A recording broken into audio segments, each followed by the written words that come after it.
Chapter 1-10। यूचे को धीरे धीरे होश आ गया। क्या हो रहा है? क्या मैं अभी तक मरा नहीं हूँ? मैं स्पष्ट रूप से क्लाउड्स एंड क्लिफ से गिर गया। मैं अभी भी जीवित कैसे हो सकता था? और मेरे शरीर में कोई दर्द नहीं, कोई तकलीफ भी नहीं। क्या चल रहा है? यूचे ने तुरंत अपनी आंखें खोली और जल्दी से उठकर बैठ गया। वह यह देखकर चौंक गया कि वह एक बड़े मुलायम बिस्तर पर है। एक चमकदार लाल मैनचेस्टर यूनाइटेड झंडा बिस्तर के ऊपर से लटका हुआ था, जिससे उत्सव का माहौल बन रहा था। जियोचे, तुम जाग रहे हो? उसके कान के पास एक हैरान युवा लड़की की आवाज आई। फिर उसकी दृष्टि में एक लड़की का चेहरा चुपचाप दिखाई दिया। वह एक लड़की थी जो केवल 15 या 16 साल की लग रही थी। उसने एक पन्ना हरे रंग की पोशाक पहनी हुई थी और उसका चेहरा कोमल और सुंदर था। उसके लाल सुगंधित होंठ चमकीले और आकर्षक थे और उसकी नाजुक नाक उठी हुई थी। उसकी सुंदर आंखें, जो गहरे आश्चर्य से भरी हुई थीं, झिलमिलाते वसंत के पानी के एक पूल की तरह थीं, साफ और पारदर्शी, प्यारी और चलती थीं। उसका चेहरा कोमल और सुंदर, उज्ज्वल और चमकदार था। इतनी कम उम्र में वह पहले से ही इतनी आकर्षक थी, इसलिए कोई केवल कल्पना कर सकता था कि जब वह बड़ी होगी तो वह कितनी खूबसूरत होगी। उस लड़की को देखकर, जो उससे कुछ ही इंच की दूरी पर थी, यूचे क्षण भर के लिए स्तब्ध रह गया। उसके मुंह से 3 शब्द एकदम निकल गए, छोटी आंटी। लड़की ने अपनी बर्फ सफेद कलाई उठाई और अपने जेब जैसे छोटे हाथ को यूचे के माथे पर दबा दिया। उसकी अभिव्यक्ति और भी शांत हो गई और उसने खुशी से कहा, आपके शरीर का तापमान लगभग सामान्य हो गया है। यह बहुत अच्छा है। मैं अभी अभी मरने से लगभग डर गई थी। जियोज, क्या आप अभी अपने शरीर पर कहीं भी असहज महसूस कर रहे हैं? उद्धरण चिन्ह। लड़की की गहरी चिंतित निगाहों का सामना करते हुए यूचे ने लकड़ी की तरह अपना सिर हिलाया। उसका दिमाग पूरी तरह से भटक गया था। थोड़ी देर आराम करो, मैं तुम्हारे दादाजी को अभी बता दूंगा। आज तुम्हारा बड़ा दिन है, लेकिन तुम अचानक बेहोश हो गए। आपके दादा चिंता से लगभग पागल हो गए थे, इसलिए वे व्यक्तिगत रूप से मास्टर सीटू को आमंत्रित करने के लिए बाहर गए। उद्धरण चिन्ह। जल्दबाजी में लड़की ने यूचे के चेहरे पर अजीब भाव नहीं देखा। उसने यूचे के कंधे को दबाया और उसे वापस बिस्तर पर लिटा दिया, फिर जल्दी से चली गई। दरवाजा बंद था और यूचे फिर से बिस्तर पर बैठ गया, दोनों हाथों से अपने सिर को सहलाया। यह ब्लू विंड साम्राज्य का सबसे पूर्वी शहर था, जो प्रोफाउंड स्काई कॉन्टिनेंट के 7 देशों में से एक था, फ्लोटिंग क्लाउड सिटी। और वह फ्लोटिंग क्लाउड सिटी में जियो कबीले के 5वें बुजुर्ग का एकमात्र पोता था, जियोचे। वह इस साल सिर्फ 16 साल का हुआ था। यही उनकी वर्तमान पहचान थी। उनकी यादें तुरंत उन 20 वर्षों के साथ आच्छादित हो गईं, जो उन्होंने अज्योर क्लाउड कॉन्टिनेंट में बिताए थे, जिससे उन्हें एहसास की लहर महसूस हुई। मैं जियोचे हूँ, फिर अज्योर क्लाउड कॉन्टिनेंट की मेरी यादों के साथ क्या है? क्या वह अज्योर क्लाउड कॉन्टिनेंट में मरने के बाद इस शरीर में स्थानांतरित हो सकता है?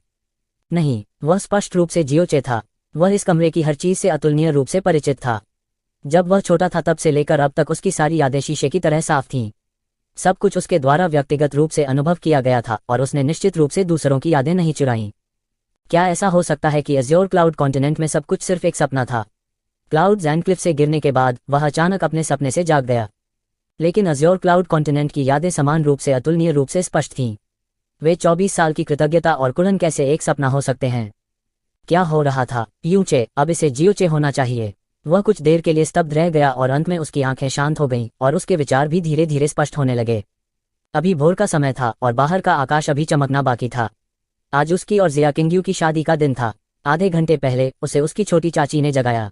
उसने एक चमकदार लाल शादी की पोशाक पहन ली और फिर अपनी छोटी चाची द्वारा व्यक्तिगत रूप से पकाए गए दलिया का एक कटोरा पिया। फिर उसे अपने पूरे शरीर में कमजोरी महसूस हुई और फिर उसे कुछ पता नहीं चला।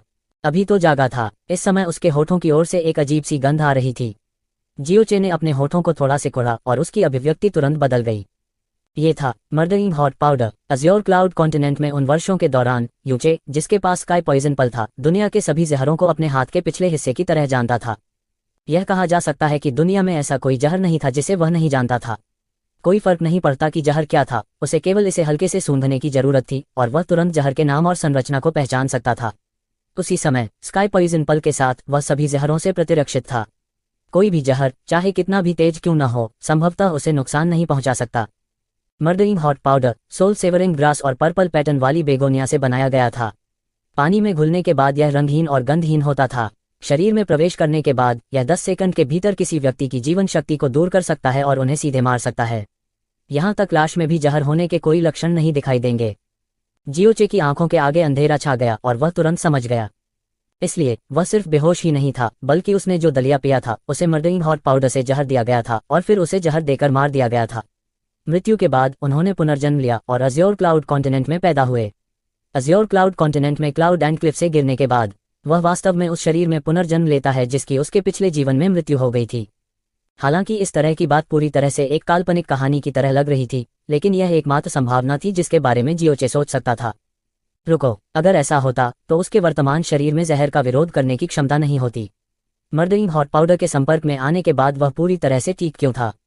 उसके बाएं हाथ की हथेली से हल्का सा अजीब सा एहसास हुआ। जियोचे ने अपना बायां हाथ उठाया और आश्चर्यजनक रूप से पाया कि उसके हाथ की हथेली पर वास्तव में एक हरे रंग का गोल निशान था। इस छाप का आकार, रंग, आकार स्पष्ट रूप से स्काई पॉइजन पल के समान ही था। क्लाउड जैंडक्लिफ से गिरने से पहले उसने अपनी हताश स्थिति में स्काई पॉइजन पल को सीधे अपने पेट में निगल लिया था। ऐसा करने के दुष्परिणामों से वह बिल्कुल अनभिज्ञ था, और इस समय उसके हाथ पर छाप वास्तव में स्काई पॉइजन पल लग रहा था जो उसके साथ साथ स्थानांतरित हो गया था। स्काई पॉइजन पल जैसी दिखने वाली इस छाप को एकटक घूरते हुए जियोचे अवचेतन रूप से बुदबुदाया। जैसे ही उनकी आवाज गिरी, उनके हाथ की हथेली पर हरे रंग की छाप ने अचानक गहरे हरे रंग की रोशनी का एक गोला छोड़ा। उसकी दृष्टि बिना किसी कारण के अचानक धुंधली हो गई और उसके मस्तिष्क को हल्का चक्कर आया, जिसके कारण उसने अवचेतन रूप से अपनी आंखें बंद कर लीं। जब उसने अपनी आंखें खोलीं तो उसके चारों ओर की दुनिया पहले से ही हरे रंग के विशाल विस्तार में बदल गई थी। यह हरा भरा संसार विशाल और खाली था, जिसका कोई अंत नजर नहीं आ रहा था। हर जगह एक कमजोर आभा से भरा हुआ था जो पूरी तरह से स्काई पॉइजन पल से संबंधित था। जियोचे काफी देर तक खाली देखता रहा और आखिरकार समझ गया कि उसकी चेतना वास्तव में स्काई पॉइजन पल की आंतरिक दुनिया में प्रवेश कर गई थी। तो स्काई पॉइजन पल की आंतरिक दुनिया में वास्तव में इतनी विशाल दुनिया थी। इससे भी अधिक अकल्पनीय बात यह थी कि उसने परिणामों की परवाह किए बिना स्काई पॉइजन पल को निगल लिया था और वास्तव में स्काई पॉइजन पल को अपने साथ स्थानांतरित करने की अनुमति दी थी। ऐसा भी लगता था कि यह उसके शरीर का हिस्सा बन गया है। चूंकि वह प्रवेश कर सकता था तो वह निश्चित रूप से निकल सकता था। जियोचे ने अपनी आंखें बंद कर लीं और एक हल्के से विचार के साथ आसपास की हरी भरी दुनिया जल्दी से तितर बितर हो गई। जब उसने फिर से अपनी आंखें खोलीं तो उसकी नज़र में वही जाना पहचाना कमरा था। अपनी हथेली पर हल्के हरे रंग की छाप को देखकर जियोचे धीरे से मुस्कुराया। हालांकि वह नहीं जानता था कि ऐसा अकल्पनीय क्यों हुआ था। न केवल उसका पुनर्जन्म हुआ था, बल्कि उसके पास 2 जन्मों की यादें भी थीं। शायद इन 2 जन्मों में स्वर्ग भी उसके दयनीय भाग्य को स्वीकार नहीं कर सका और इस तरह बड़ी दया दिखाई और उसे एक नया जीवन प्राप्त करने का मौका दिया। अज्योर क्लाउड महाद्वीप के अनगिनत शीर्ष विशेषज्ञों द्वारा यूनचे का पीछा किया गया था। हालांकि वह अंत में नष्ट हो गया, उसने अकेले ही दुनिया की हवाओं और बादलों को हिला दिया। कितना विस्मयकारी! लेकिन उसका वर्तमान शरीर साधारण था।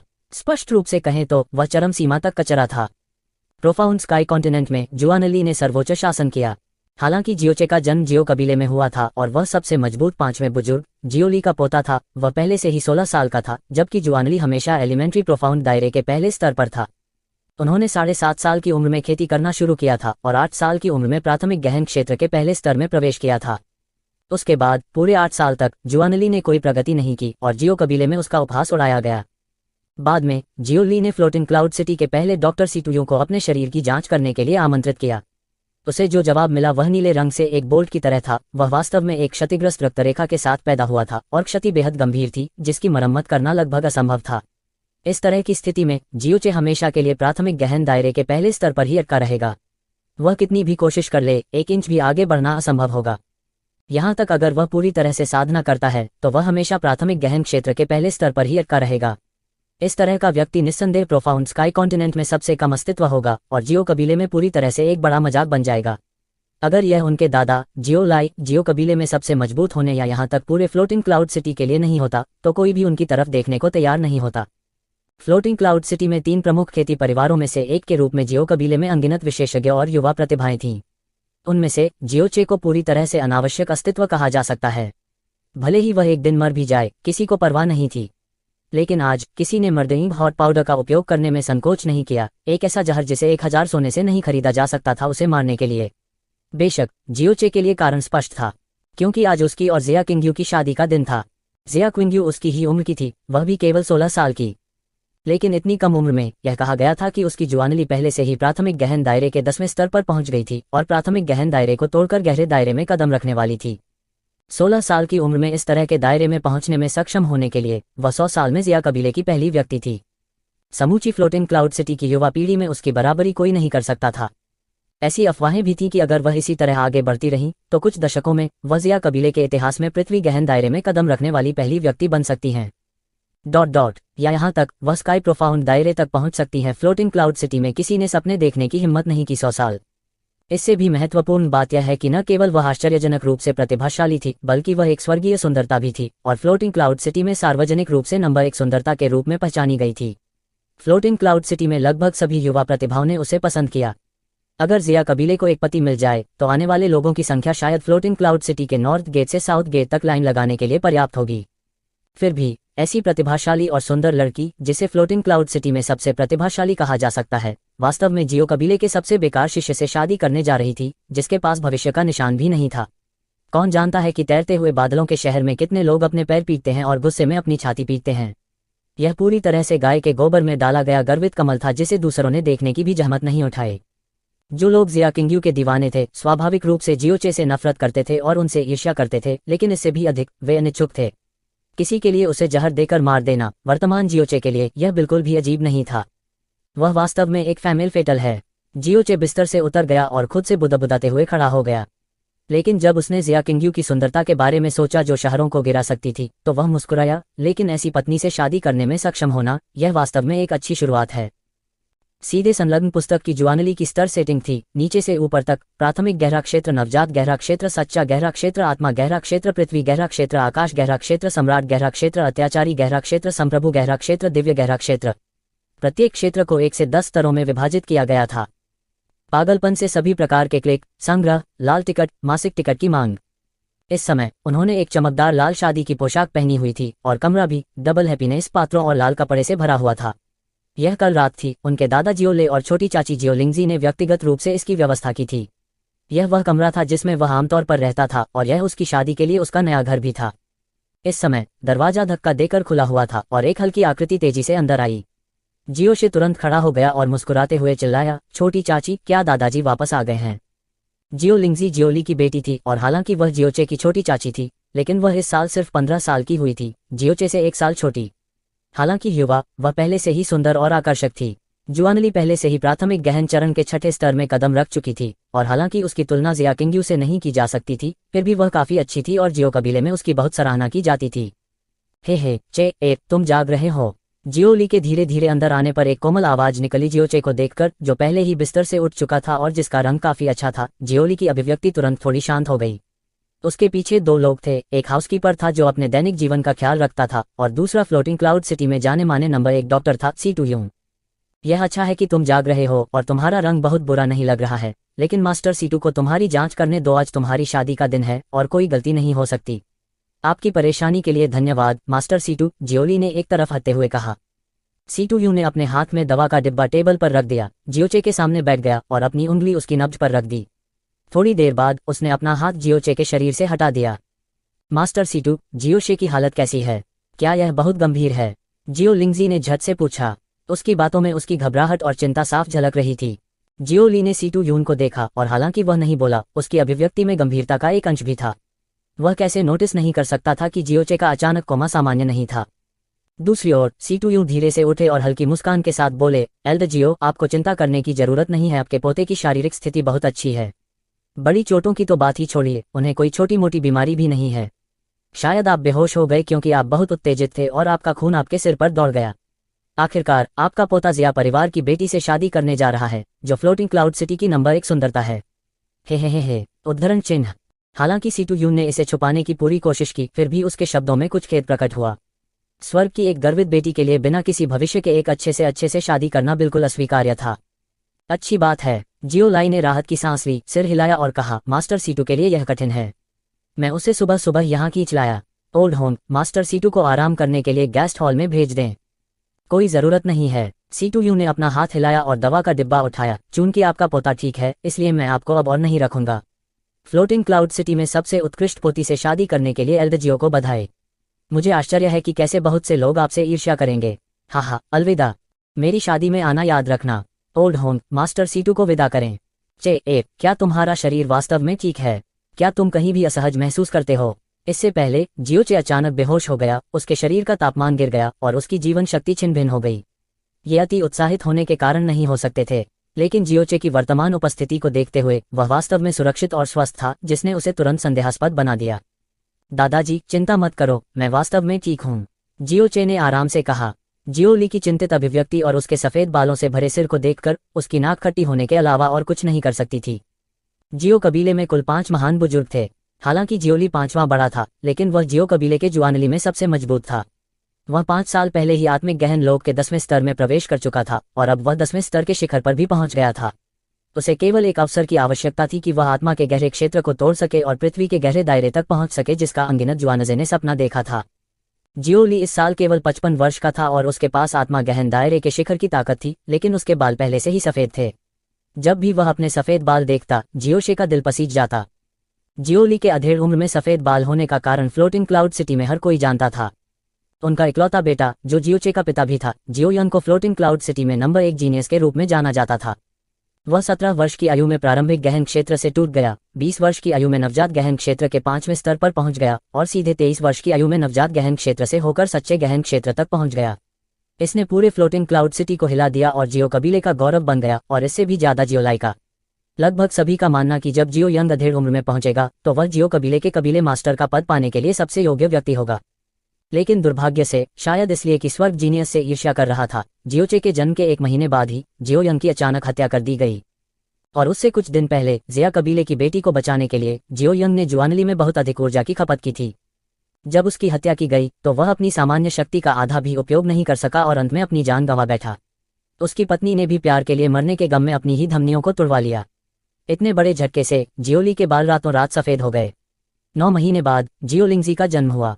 जियो लिंगजी के जन्म के 1 महीने बाद उसकी पत्नी की भी अवसाद से मृत्यु हो गई, जो अपने बेटे को खोने के दर्द से तड़प रही थी। बेटे को खोने के बाद उनकी पत्नी भी उन्हें हमेशा के लिए छोड़कर चली गईं। यह कल्पना करना कठिन नहीं था कि जियोलाई को उन वर्षों से कैसे गुजरना पड़ा होगा। उस बर्फ जैसे बालों के भीतर एक अवर्णनीय दर्द, दुख और घृणा थी। और आज तक जियोलाई अभी भी यह पता नहीं लगा सका कि जियो यंग को किसने मारा। बाद में उसने जियोचे पर अपनी सारी उम्मीदें लगा दी थीं, लेकिन उसकी स्वाभाविक रूप से क्षतिग्रस्त गहरी नसों की क्रूर वास्तविकता एक बार फिर उसके जीवन में अचानक से एक झटका बन गई थी। हालांकि इस निराशाजनक पोते के सामने जियोली ने कभी भी थोड़ी सी भी निराशा या गुस्सा नहीं दिखाया। इसके बजाय उसने उसे बिगाड़ने की हद तक उसकी देखभाल की। उनके दृष्टिकोण से तथ्य यह है कि उनकी गहरी नसों को क्षतिग्रस्त कर दिया गया था। यह पहले से ही उनके साथ अन्याय था। उसे जो नहीं मिलना चाहिए वह निंदा, अवहेलना और उपहास था। इसके बजाय उसे इसकी भरपाई के लिए और अधिक प्यार का इस्तेमाल करना चाहिए। इन सभी वर्षों में वह अपनी गहरी नसों को ठीक करने का तरीका खोजने की कोशिश कर रहा था, लेकिन उसकी गहरी नसों को नुकसान जुआनली की जीवन रेखा को तोड़ने जैसा था। मरम्मत करना इतना आसान कैसे हो सकता है? भले ही जियोचे दूसरों की अवहेलना और उपहास के बीच बड़ा हुआ, फिर भी उसे लगता था कि वह भाग्यशाली है कि उसे ऐसे दादा मिले। जियोली के सफेद बालों को देखते हुए जियोचे की निगाहें धीरे धीरे केंद्रित हो गईं। चूंकि स्वर्ग ने मुझे पुनर्जन्म लेने का मौका दिया और यहाँ तक मुझे 2 जन्मों की यादें भी दी, भले ही यह मेरे दादाजी को थोड़ा और संतुष्ट महसूस कराने के लिए हो, मैं जोरदार जीवन जीना चाहिए। तो क्या हुआ अगर मेरी गहरी नसें क्षतिग्रस्त हो गईं? मैं चिकित्सा संत का उत्तराधिकारी हूँ। जब तक मुझे सही दवा मिल जाती है, 3 सप्ताह में मैं अपनी गहरी नसों को पूरी तरह से बहाल कर सकता हूँ। जब तक तुम ठीक हो। उसकी उपस्थिति को देखते हुए जियोली ने आखिरकार राहत महसूस की। उसने बाहर रोशनी को देखा और कहा, यह समय के बारे में है। अपने आप को तैयार करो, मैं बारात की व्यवस्था करने जाऊंगा। ओह ठीक है, क्या तुम घोड़े की सवारी करना चाहते हो या पालकी की कुर्सी पर बैठो? यदि यह कल से जियोचे होता तो वह निश्चित रूप से एक सेडान कुर्सी पर बैठो का जवाब देता। भले ही वह एक बुजुर्ग का पोता था, लेकिन इस पहचान के अलावा उसके पास और कुछ नहीं था।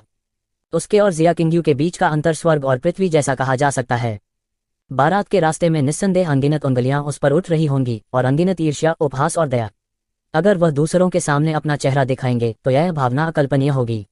लेकिन आज जियोचे थोड़ा मुस्कुराया। बेशक मैं घोड़े की सवारी करूंगा दादा, चिंता मत करो।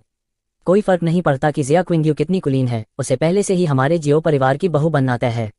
मैं खुले तौर पर और सम्मानपूर्वक उससे शादी करूंगा। मैं निश्चित रूप से दादाजी का चेहरा नहीं खोऊंगा। उद्धरण चिन्ह। जियोली की अभिव्यक्ति अचानक सुस्त हो गई, जैसे उसने सोचा नहीं था कि वह ऐसा कुछ कहेगा। उसके बाद उसके चेहरे पर एक कोमल मुस्कान दिखाई दी और उसने थोड़ा सिर हिलाया। ठीक है। यह एक छोटा सा शब्द था, लेकिन यह लंबे समय से खोए हुए आनंद से भरा हुआ था। जियोली कमरे से बाहर चली गई और धीरे से दरवाजा बंद कर लिया। जैसे ही जियोली चला गया, जियोलिंगजी अचानक जियोचे के सामने खड़ा हो गया।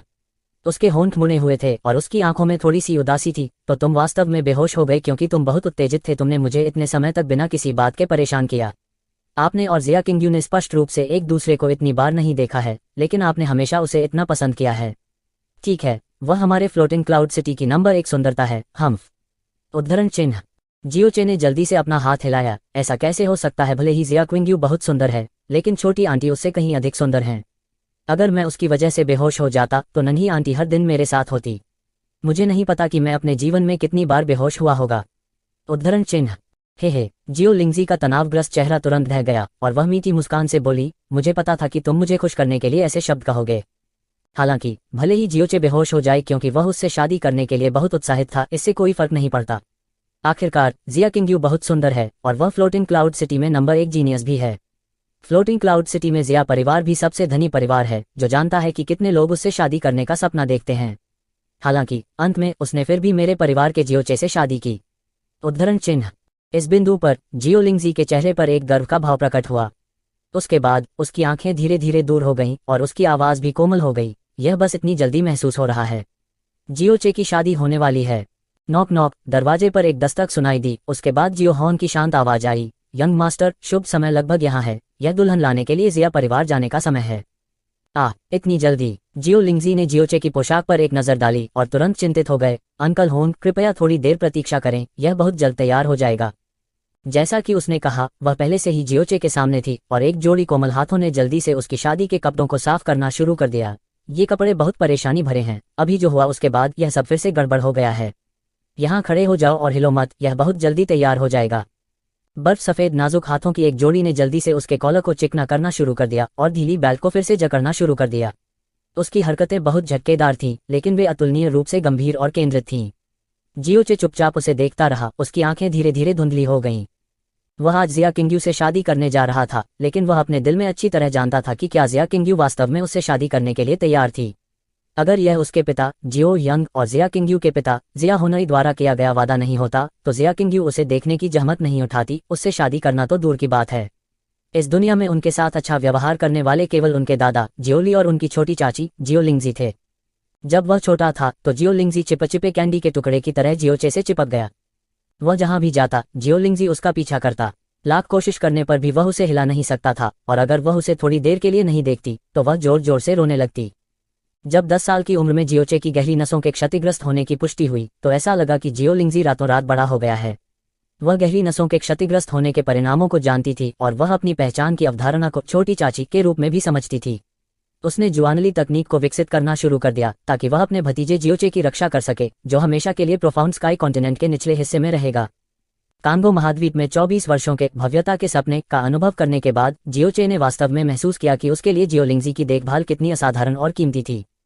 हालांकि जिया किंगयू जल्द ही उसकी पत्नी बन जाएगी, लेकिन वह केवल आकाश में ठंडे चांद की तरह होगी, कुछ ऐसा जिसे केवल देखा जा सकता था लेकिन छुआ नहीं जा सकता था। अगर वह छोटी आंटी जैसी लड़की से शादी कर सकता है तो यह कितना सही होगा। जियोचे के दिमाग में इस तरह का विचार अनियंत्रित रूप से आया। जटिल शादी की पोशाक के अंत में व्यवस्थित होने के बाद जियो लिंगजी ने राहत की एक छोटी सी सांस ली। वह अपने पंजों पर खड़ी हो गई और जियोचे के माथे पर थोड़े गंदे बालों को साफ करने के लिए आगे बढ़ी। जैसे ही वह अपने पंजों पर खड़ी हुई, उसका नाजुक जेड जैसा चेहरा अचानक जियोचे के चेहरे के बहुत करीब आ गया। उसकी आंखों और भावों पर स्पष्ट रूप से कोमलता और कोमलता का स्पर्श अंकित था, जो केवल एक युवा लड़की में ही होता है, जिसके कारण लोगों में अनजाने में उसे प्यार करने और उसकी रक्षा करने की इच्छा होती है। उसके 2 सुगंधित होंठ थोड़े घुमावदार, कोमल और नम थे। अप्रत्याशित रूप से जियोचे का सिर अचानक नीचे झुक गया और उसके होंठ हल्के से जियो लिंगजी के गुलाबी होंठों को छू गए। जियो लिंगजी ने एक चौंका देने वाली चीख निकाली और एक चौंका देने वाले छोटे खरगोश की तरह पीछे की ओर कूद गया। उसने एक हाथ बढ़ाया और उसके अकथनीय रूप से सुन्न होठों को छुआ। उसकी खूबसूरत आंखें फैल गईं और उसके बर्फीले चेहरे से उसकी गर्दन तक एक लाली तेजी से फैल गई। तुमने चुपके से मुझे फिर किस कर लिया? आप फिर से इस तरह प्रतिक्रिया कर रहे हैं। जियोचे, जो स्पष्ट रूप से गलत था, उसके चेहरे पर एक मासूम और आहत अभिव्यक्ति थी। जब हम छोटे थे तुम मुझे चूमना पसंद करते थे। अब हर बार जब मैं तुम्हें चूमता हूं तो तुम ऐसे लगते हो जैसे तुम सदमे में हो। तुम्हें पता है कि जब हम छोटे थे। जियो लिंगजी का चेहरा लाल और लाल हो गया। अब हम सभी वयस्क हैं, हम अब बेतरतीब ढंग से चुंबन नहीं कर सकते। आप जल्द ही एक पत्नी होने जा रहे हैं, इसलिए आप भविष्य में केवल अपनी पत्नी को चूम सकते हैं। क्योंकि मैं तुम्हारी छोटी चाची हूं। जियो लिंगजी ने गुस्से में अपना पैर पटक दिया। फिर क्या होगा अगर मैं तुम्हें चूमना चाहता हूं? जियोचे ने उसकी ठुड्डी को छुआ और मुस्कुराते हुए कहा। उसके सामने 15 साल की प्यारी और प्यारी लड़की में नन्ही आंटी का जरा सा भी डर नहीं था। फिर मुझसे शादी करो। जियो लिंगजी ने अपनी नाक उठाए और गुस्से से कहा। अरे तुम मेरी नन्ही आंटी हो, मैं तुमसे शादी कैसे कर सकता हूँ? जियोचे की आवाज फीकी पड़ गई और उसकी आंखें थोड़ी चौड़ी हो गईं। आप जानते हैं और आप अभी भी बेतरतीब ढंग से चुंबन करते हैं। यदि आप मुझे फिर से चूमते हैं तो मैं आपकी पत्नी जिया किंगयू से कहूंगा और उसे अपने साथ सौदा करने दूंगा। जियो लिंगजी ने अपना सिर उठाया और उसे गर्व से देखा। इस समय जियो होन की आवाज फिर से बाहर से आई। यंग मास्टर, क्या आप तैयार हैं? यह दुल्हन लाने के लिए जिया परिवार जाने का समय है। ठीक है, मैं अभी आता हूँ। जियो शे ने अपनी मौजूदा पोशाक को देखा और बाहर जाने के लिए तैयार हो गया। उसने केवल 2 कदम ही उठाए थे कि जियो लिंगजी ने उसे पकड़ लिया और एक गंभीर अभिव्यक्ति के साथ कहा, जियो चे, इससे पहले कि तुम जिया क्विंग्यू से शादी करने जाओ, कल हमने जो वादा किया था उसे दोहराओ। एक भी शब्द गलत नहीं है, वरना मैं नहीं करूंगी। तुम्हें बाहर जाने दो। कल का वादा। जियो चे ने लापरवाही से इसके बारे में सोचा और बेबसी से कहा, ठीक है। जिया किंग्यू से शादी करने के बाद मैं नन्ही आंटी के बारे में सिर्फ इसलिए नहीं भूल सकता क्योंकि मेरी एक पत्नी है। मैं नन्ही आंटी के साथ बिताए समय को कम नहीं कर सकता।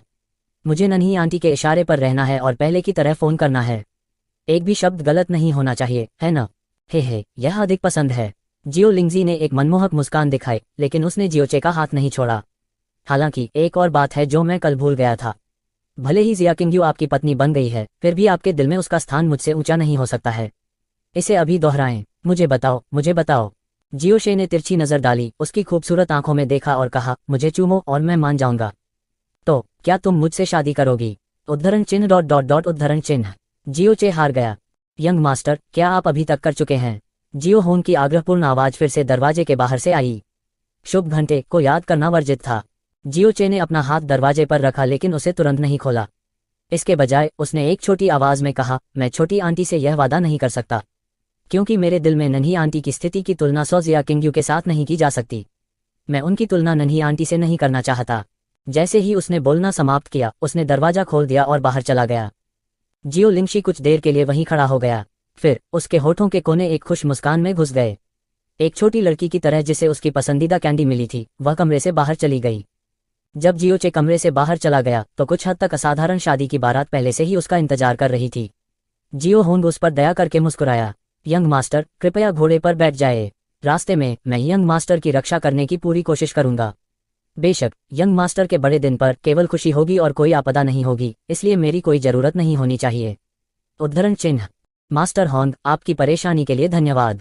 जियो चे जियो होंग को देखकर मुस्कुराया और अपने घोड़े पर कूद गया। इस समय बाईं ओर से अचानक एक दयालु आवाज आई। ऐसा लगता है कि आप सही समय पर आए हैं। छोटा भाई जियो चे दुल्हन को साथ ले जाने वाला है। बधाई हो, बधाई हो। जियो चे की भौहें थोड़ी ऊपर उठी हुई हैं। आवाज की दिशा की ओर देखते हुए उसने देखा कि 2 युवक धीरे धीरे उसकी ओर चल रहे हैं। जो आदमी बोलता था वह अपने शुरुआती बेसंवार दशा में था। वह मध्यम कद का था और दिखने में बहुत सुंदर था। उसकी आंखें स्पष्ट और उज्ज्वल थीं और उसके चेहरे पर एक मिलनसार मुस्कान थी जिससे लोगों को ऐसा लगता था जैसे वे वसंत की हवा में स्नान कर रहे हों। उसके पीछे एक दुबले पतले नौजवान ने पीछा किया जो उससे थोड़ा छोटा लग रहा था। उसके कदम हमेशा सामने वाले से एक कदम पीछे होते थे। उन्हें देखकर जियो चे मुस्कुराया। तो यह भाई यूलोंग और भाई जियो यांग हैं। क्या आप मुझे विदा करने के लिए यहाँ आए थे? जियो यूलोंग, जियो कबीले के वर्तमान कबीले मास्टर जियो यूहे का इकलौता बेटा। वह इस साल 20 साल का था। चाहे वह उपस्थिति, प्रतिभा, भाषण या बुद्धिमत्ता हो, वह जियो कबीले की युवा पीढ़ी में सबसे ऊपर था। वर्तमान में शैनली पहले से ही नवजात गहन दायरे के तीसरे स्तर पर पहुंच गया था। वह जियो यूनहाई का गौरव था और जियो कबीले को उससे बहुत उम्मीदें थीं। अगर कुछ भी अप्रत्याशित नहीं हुआ तो वह अगला जियो कबीले का मास्टर होगा। उसके शरीर पर अनेक प्रभामंडल होते हुए भी उसमें लेश मात्र भी अहंकार नहीं था। कोई फर्क नहीं पड़ता कि वह कौन था, वह कोमल और परिष्कृत था। अपन जियोचे का सामना करते समय भी वह हमेशा कोमल और विनम्र था। उन्होंने उपहास के मामूली संकेत को कभी प्रकट नहीं किया था और इसके बजाय अक्सर अपनी क्षतिग्रस्त गहरी नसों के बारे में चिंता व्यक्त करते थे। पूरे समय जियोचे के मन में उसके बारे में बहुत अच्छी छाप थी, साथ ही कुछ आभार और पूजा भी। बेशक वह आज से पहले जियोचे ही था। जियो यूलोंग के पीछे व्यक्ति की पहचान भी साधारण नहीं थी। वह एक साधारण जियो कबीले का शिष्य नहीं था, बल्कि दूसरे एल्डर का सबसे छोटा पोता जियो यांग था। वह वर्तमान में 19 वर्ष का था, प्राथमिक गहन दायरे का 9वां स्तर। जब वह छोटा था तब से उसने जियो यूलोंग का पीछा किया था और हमेशा उसकी अगुवाई की थी। हालांकि जियोचे के प्रति वह जियो यूलोंग की तरह दोस्ताना नहीं था। हालांकि वे दोनों एक बुजुर्ग के पोते थे, फिर भी उसने जियोचे के साथ हमेशा तिरस्कार का व्यवहार किया था। जियोचे कभी कभी उससे कुछ शब्द कहने की पहल करता था, लेकिन या तो वह इसे अनदेखा कर देता था या हवा में अपनी नाक से सूंघता था। एक बुजुर्ग के पोते के रूप में जियोचे के पास न केवल अपना घर था, बल्कि उनके पास एक स्वतंत्र छोटा आंगन भी था। हालांकि उनके दादा जियोले, छोटी चाची जियो लिंगजी और उनके एकमात्र सबसे अच्छे दोस्त के अलावा बहुत कम लोग इस आंगन में आएंगे। इस समय जियो यूलोंग ने जियो यांग को यहाँ लाने की पहल की थी। शायद उसका मकसद सिर्फ उसे विदा करना और दुल्हन को साथ ले जाना था। हाँ भाई हाँ। जियो यूलोंग दिल खोलकर हंसा, करीब गया और कहा, आज तुम हमारे फ्लोटिंग क्लाउड सिटी के नंबर 1 मोती से शादी करने जा रहे हो। यह न केवल हमारे जियो कबीले के लिए एक बड़ा मामला है, बल्कि पूरे फ्लोटिंग क्लाउड के लिए भी एक बड़ा मामला है। शहर, तुम्हारे लिए अपने भाई के रूप में ऐसे मोती से शादी करने में सक्षम होने के लिए मैं बहुत खुश और ईर्ष्यावान हूँ। बेशक मुझे भी थोड़ी शर्मा रही है। हा हा हा हा। उद्धरण चिन्ह। जियोचे भी हंसा। भाई यूलोंग मजाक कर रहे होंगे। भाई यूलोंग की प्रतिभा के साथ यदि आप शादी करना चाहते हैं तो फ्लोटिंग क्लाउड सिटी की उत्कृष्ट महिलाओं में से चुनने के लिए आपका होगा। यंग मास्टर, हमें जाना चाहिए, जियो होंग ने उसे याद दिलाया। छोटे भाई जियोचे, जल्दी जाओ, हम आपके फ्लोटिंग क्लाउड सिटी के मोती को परिवार में लाने के लिए बेसब्री से इंतजार कर रहे हैं। जियो यूलोंग ने मुस्कुराते हुए कहा। जियोचे ने सिर हिलाया और अपने घोड़े पर मजबूती से बैठ गया। घयालों और नगाड़ों की थाप के बीच बारात तुरंत आंगन से निकलकर सीधे जिया कबीले की ओर बढ़ गई। जिस क्षण जियोचे ने अपनी दृष्टि को छोड़ा, जियो यूलोंग के चेहरे पर मुस्कान तुरंत कठोर हो गई। फिर उनकी अभिव्यक्ति अतुलनीय रूप से उदास हो गई। वह अचानक घूमा और जियो यांग के चेहरे पर बेरहमी से थप्पड़ मार दिया। उसके मुंह से धीमी आवाज निकली, कचरा। जियो यूलोंग के थप्पड़ से जियो यांग को सीधे उड़ते हुए भेजा गया। उनके चेहरे का बायां हिस्सा सूज गया। वह जल्दी से लुढ़का और जियो यूलोंग के पैरों पर चढ़ गया और घबराई हुई आवाज में कहा, मैंने स्पष्ट रूप से मर्डरिंग हॉट पाउडर फेंका था। उसके अचानक बेहोश होने की खबर भी सच थी। मुझे भी नहीं पता कि क्या हुआ था। हम्फ। जियो यूलोंग की भौहें कसकर बंधी हुई थीं और उसका चेहरा विकृत हो गया था। मैंने इस तरह के जहर को पाने के लिए इतनी बड़ी कीमत चुकाई है कि सीटूयुन भी इसका पता नहीं लगा सका, लेकिन तुमने मेरे लिए इसे गड़बड़ कर दिया। क्या आप चाहते हैं कि मैं सिर्फ जिया किंग्यू के रूप में देखूं? उस रद्दी जियोचे से शादी कर ली। बॉस, वो बच्चा अभी घर से निकला है। हमारे पास रास्ते में बहुत सारे अवसर हैं। हालांकि यह हमारे लिए दिखाने के लिए उपयुक्त नहीं है। हम युवेन कबीले के उन लोगों और सिटी लॉर्ड्स मैंशन के कुछ युवा मास्टर्स को पूरी तरह से उकसा सकते हैं। वे सभी जिया किंग्यू को पसंद करते हैं और इस तथ्य से नफरत करते हैं कि जिया किंग्यू जियोचे से शादी करने जा रही है। जब तक हम उन्हें थोड़ा उकसाते हैं और एक साथ बाहर जाते हैं, हम निश्चित रूप से कर सकते हैं। अगर यह इतना आसान होता तो मुझे मर्डरिंग हॉट पाउडर प्राप्त करने के लिए इतना प्रयास करने की आवश्यकता क्यों होती? जियो यूलोंग ने जियो यांग के शब्दों को ठंडेपन से बाधित किया। यद्यपि जियोचे कचरा है, उसके दादा जियोलाई स्पिरिट प्रोफाउंड दायरे के 10वें स्तर पर हैं। फ्लोटिंग क्लाउड सिटी के भीतर कोई भी उसका मुकाबला नहीं कर सकता। कौन उसे उकसाने की हिम्मत करेगा? जिया किंग्यू के पिता को इस शादी से कभी कोई आपत्ति नहीं थी। अगर वे खुले तौर पर परेशानी पैदा करने की हिम्मत करते हैं तो यह जियोलाई और जिया कबीले दोनों को अपमानित करने जैसा ही होगा। यहाँ तक अगर युवेन कबीले और सिटी लॉर्ड्स मैंशन के कुछ वासियों ने ऐसा करने की हिम्मत की तो उनके परिवार उन्हें बिल्कुल रोक देंगे। इसके अलावा क्या आपने उस बूढ़े व्यक्ति जियो होन को व्यक्तिगत रूप से उनका अनुसरण करते नहीं देखा? उसके साथ वहां कौन परेशानी पैदा करने की हिम्मत करेगा? उद्धरण चिन्ह। जैसा कि जियो यूलोंग ने कहा, उसकी कसकर बंधी हुई मुट्ठियों से हड्डियों के खिसकने की लगातार पापा आवाजें निकल रही थीं। जब उसने पहली बार जिया क्विंग्यू को देखा तो वह पहले ही चौंक गया था। चाहे कुछ भी हुआ हो, वह जो हमेशा शांत रहता था उस क्षण लगभग अपनी आत्मा खो चुका था। तब से उसने शपथ ली कि इस जीवनकाल में वह निश्चित रूप से जिया किंग्यू को अपनी पत्नी बनाएगा। लेकिन अब जिया किंग्यू वास्तव में जियोचे से शादी करने जा रही थी, जो कि जियो कबीले का सबसे तिरस्कृत व्यक्ति था। वह इसे कैसे स्वीकार करने को तैयार हो सकता है? बॉस, वास्तव में आपको बहुत अधिक चिंता करने की आवश्यकता नहीं है। जियो यांग ने जियो यूलोंग की अभिव्यक्ति पर नजर डाली और सावधानी से कहा, इसके बारे में सोचो। जिया किंग्यू के स्वभाव के साथ वह फ्लोटिंग क्लाउड सिटी में उन पहले दर्जे की प्रतिभाओं को देखने की जहमत नहीं उठाती। वह संभवतः उस लड़के जियोचे को कैसे पसंद कर सकती है? जियोचे से शादी करने का एकमात्र कारण 16 साल पहले का समझौता था। मुझे लगता है कि अगर वह दूसरी शादी कर लेती तो भी वह जियोचे जैसे कूड़ेदान को अपनी उंगली छूने की अनुमति बिल्कुल नहीं देती। और जब वह हमारे जियो कबीले में शादी कर लेती है तो बॉस के उसके संपर्क में आने की संभावना बहुत बढ़ जाती है। बॉस की उपस्थिति और प्रतिभा के साथ उस कचरा जियोचे के अलावा लंबे समय के बाद क्या आपको डर नहीं लगेगा कि आप जिया किंग्यू को वश में नहीं कर पाएंगे? उस समय जियो यांग के शब्दों को सुनकर जियो यूलोंग की उदास अभिव्यक्ति थोड़ी शिथिल होने लगी। उसकी लंबी और सनकरी आंखें भी धीरे धीरे सिकुड़ने लगीं। उसने अपनी नाक की नोक की ओर इशारा किया और धीमी आवाज में कहा, आपने जो कहा वास्तव में बहुत मायने रखता है। ऐसा लगता है कि उस कचरे को जहर देकर मौत के घाट नहीं उतारना वास्तव में एक अच्छी बात है। अल्पविराम। मैं हर क्लिक, रेड वोट, फेवरेट और रिवॉर्ड के लिए अपने सभी प्यारे दोस्तों का बहुत आभारी हूँ। जोंगेंग आधिकारिक वेबसाइट, चालबाज वैंग शांगजियन, लवस्ट्रेक डैड आपके साथ खेलने के लिए भोग, march moon awakening, star flame शर्मिंदगी, EZ honey, feather mark, dream, death something complex, याजी, ड्रैगन रेड स्लैश यंग के लिए धन्यवाद। Dragon dance alone, book friend 25,04,190, 1991 में सिलीगल, गेस्टर, AI असुर जे, हेवन आईडाओ, god of misfortune 2, lead sun और अन्य सभी प्यारे दोस्तों जिन्होंने हमारा समर्थन किया है, धन्यवाद। 100,000 जोड़ इनाम के लिए याओजू इमोर्टल ड्रीम और लेडी एपैथी को धन्यवाद। 500,000 इनाम के लिए फायरवर्क्स कोल्ड को धन्यवाद। हाउ, क्या आप दोस्त हैं? आप सभी की कड़ी मेहनत के साथ हम वर्तमान में मासिक टिकट रैंकिंग में पहले स्थान पर हैं। हालांकि यह महीना अभी शुरू हुआ है और इस स्थिति को किसी भी समय बदला जा सकता है। इस क्षण का होना पहले से ही अत्यंत सौभाग्यशाली और आभारी है। मैंने ईश्वरीय क्रोध के कारण आप लोगों को 2 साल तक धोखा दिया है, लेकिन आप लोग अभी भी बहुत भयानक हैं। मैं वास्तव में नहीं जानता कि क्या कहना है। Floating cloud city blue wind साम्राज्य का सबसे छोटा शहर था।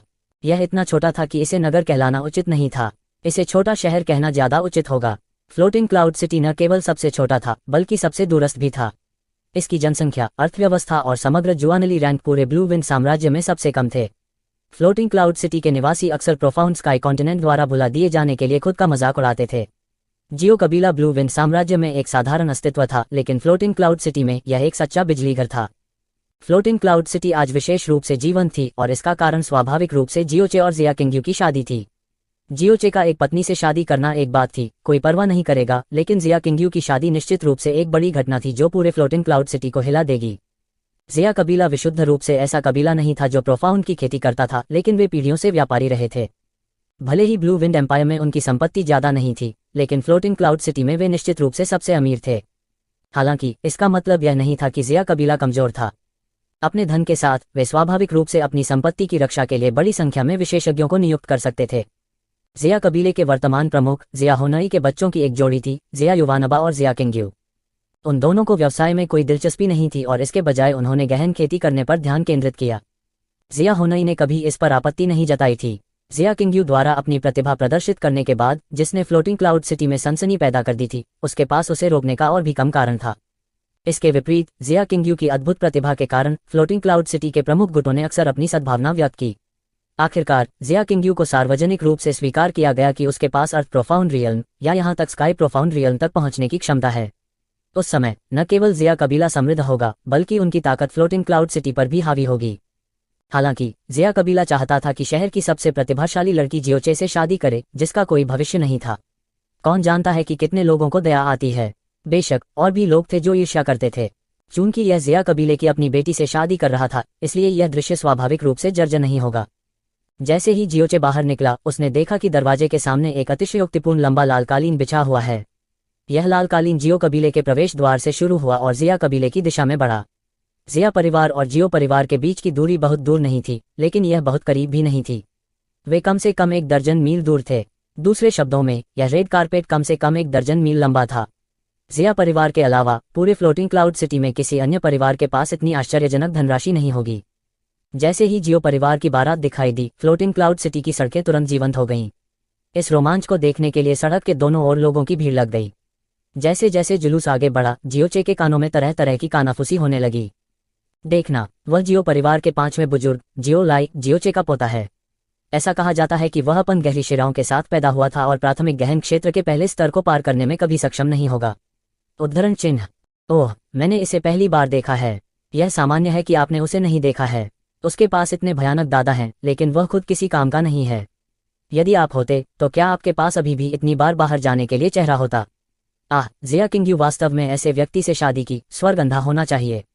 ऐसा कहा जाता है कि उसके पिता जियो यंग और जिया होनई सगे भाई थे। जब जिया किंग्यू का जन्म हुआ तो वह लगभग मर गई थी।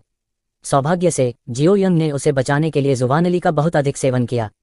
जिया होनई ने तब वादा किया था कि जब जिया किंग्यू 16 साल की हो जाएगी, वह जियो यंग के बेटे से अपनी बहू के रूप में शादी करेगी। जल्द ही जियो यंग की हत्या कर दी गई। क्योंकि जुबानली ने बहुत अधिक ऊर्जा का उपभोग किया था, वह विरोध करने में असमर्थ था और मर गया। चिया होंगाई ने खुद को और भी अधिक दोषी ठहराया।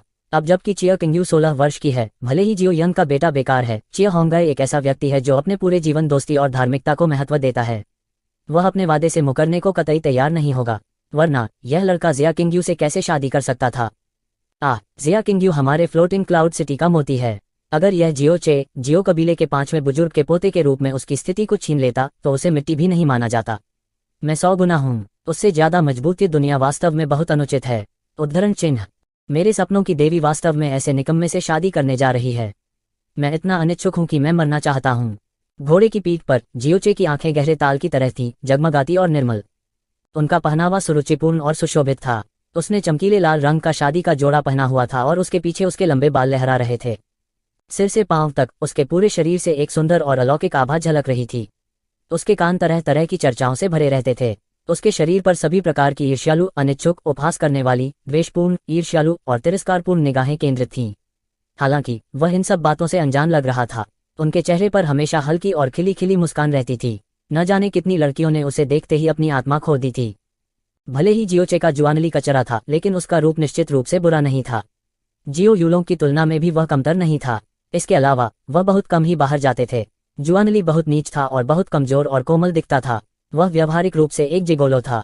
इसलिए भले ही अनगिनत युवा प्रतिभाएं थीं जो जियोचे से इस हद तक नफरत और ईर्ष्या करती थीं कि उनके दांत खुजलाते थे, वे यह स्वीकार किए बिना नहीं रह सकते थे कि उपस्थिति के मामले में यह जियोचे वास्तव में जिया किंग्यू के लिए एक अच्छा मैच लग रहा था। मैंने सोचा था कि जियोचे आज एक पालकी में बैठा होगा। मुझे उम्मीद नहीं थी कि वह घोड़े की सवारी करेगा। इसके अलावा यह स्वभाव और अभिव्यक्ति, यह अफवाहों से अलग लगती है। चच, वह एक बेकार है जिसे हर कोई है दृष्टि से देखता है। आज वह हमारे फ्लोटिंग क्लाउड सिटी के मोती जिया किंग्यू से शादी करने जा रहा है। बेशक उसे उतना ही गर्व होना चाहिए जितना वह हो सकता है। क्या वह अपना चेहरा दिखाने से डरता है? एक आवाज ने घृणा से कहा। मैंने सुना है कि युवेन कबीले के युवा मालिक और मेयर का परिवार जिया किंग्यू के पीछे पागलों की तरह पीछा कर रहा है। क्या आपको लगता है कि वे दुल्हन का अपहरण करने आएंगे? चलो, जियोचे कुछ भी नहीं है, लेकिन उसके दादाजी जियोलाई हैं। वह हमारे फ्लोटिंग क्लाउड सिटी के नंबर 1 विशेषज्ञ हैं। यहाँ तक मेयर को भी उसे देखकर विनम्र होना पड़ता है। उसका बेटा मर गया और उसका केवल यही एक पोता है। वह उसके लिए बेहद सुरक्षात्मक होना चाहिए। अगर कोई परेशानी पैदा करने आता है तो जियोलाई निश्चित रूप से उभरा हो जाएगा। कौन इस दुर्भाग्य को छूने की हिम्मत करेगा? इसके अलावा यह एक जबरन शादी नहीं है। कौन परेशानी पैदा करने और पूरे जिया कबीले को भड़काने की हिम्मत करेगा? मैं अनुमान लगा रहा हूं कि उन कुलों के युवा स्वामी अपने घरों में बंद हैं। उद्धरण चिन्ह। बारात स्थिर गति से चली। 1 दर्जन मील चलने में उन्हें 3 घंटे लग गए। जीजा, जैसे ही वे जिया कबीले के मुख्य द्वार के पास पहुंचे, एक कर्कश चीख सुनाई दी। एक लंबा और मजबूत शरीर तेजी से जियोचे की ओर दौड़ा। यह व्यक्ति बुरा नहीं लग रहा था, लेकिन वह कम से कम 2 मीटर लंबा था। उसका शरीर बैल के समान बलवान था। जब वह दौड़ा तो जमीन भी फीकी पड़ गई। जियोचे ने उसे अपनी ओर आते देखा और मुंह में लार टपका दी। उसने अपनी आंखें चौड़ी की और कहा, युवानबा, हमने एक दूसरे को 1 महीने से भी कम समय से नहीं देखा है। तुम इतने लंबे कैसे हो गए? यह आदमी, अधिक सटीक होने के लिए, वह एक लड़का था। वह जिया किंग्यू का छोटा भाई जिया युवानबा था। वह इस साल 15 साल का था। यह सही है, वह केवल 15 साल का था। लेकिन सिर्फ उनकी काया को देखकर कोई नहीं सोचेगा कि वह इस साल सिर्फ 15 साल के हुए हैं। 2 मीटर से अधिक लंबा। जियोचे घोड़े पर सवार था, लेकिन उसका सिर उसके साथ ही समतल था। उसका वजन 350 पाउंड से अधिक था। लेकिन इतने वजन के साथ जिया युवानबा निश्चित रूप से मोटी नहीं थी। उसके शरीर की मांसपेशियां उभरी हुई थीं और उनमें एक फीकी काली धात्विक चमक थी।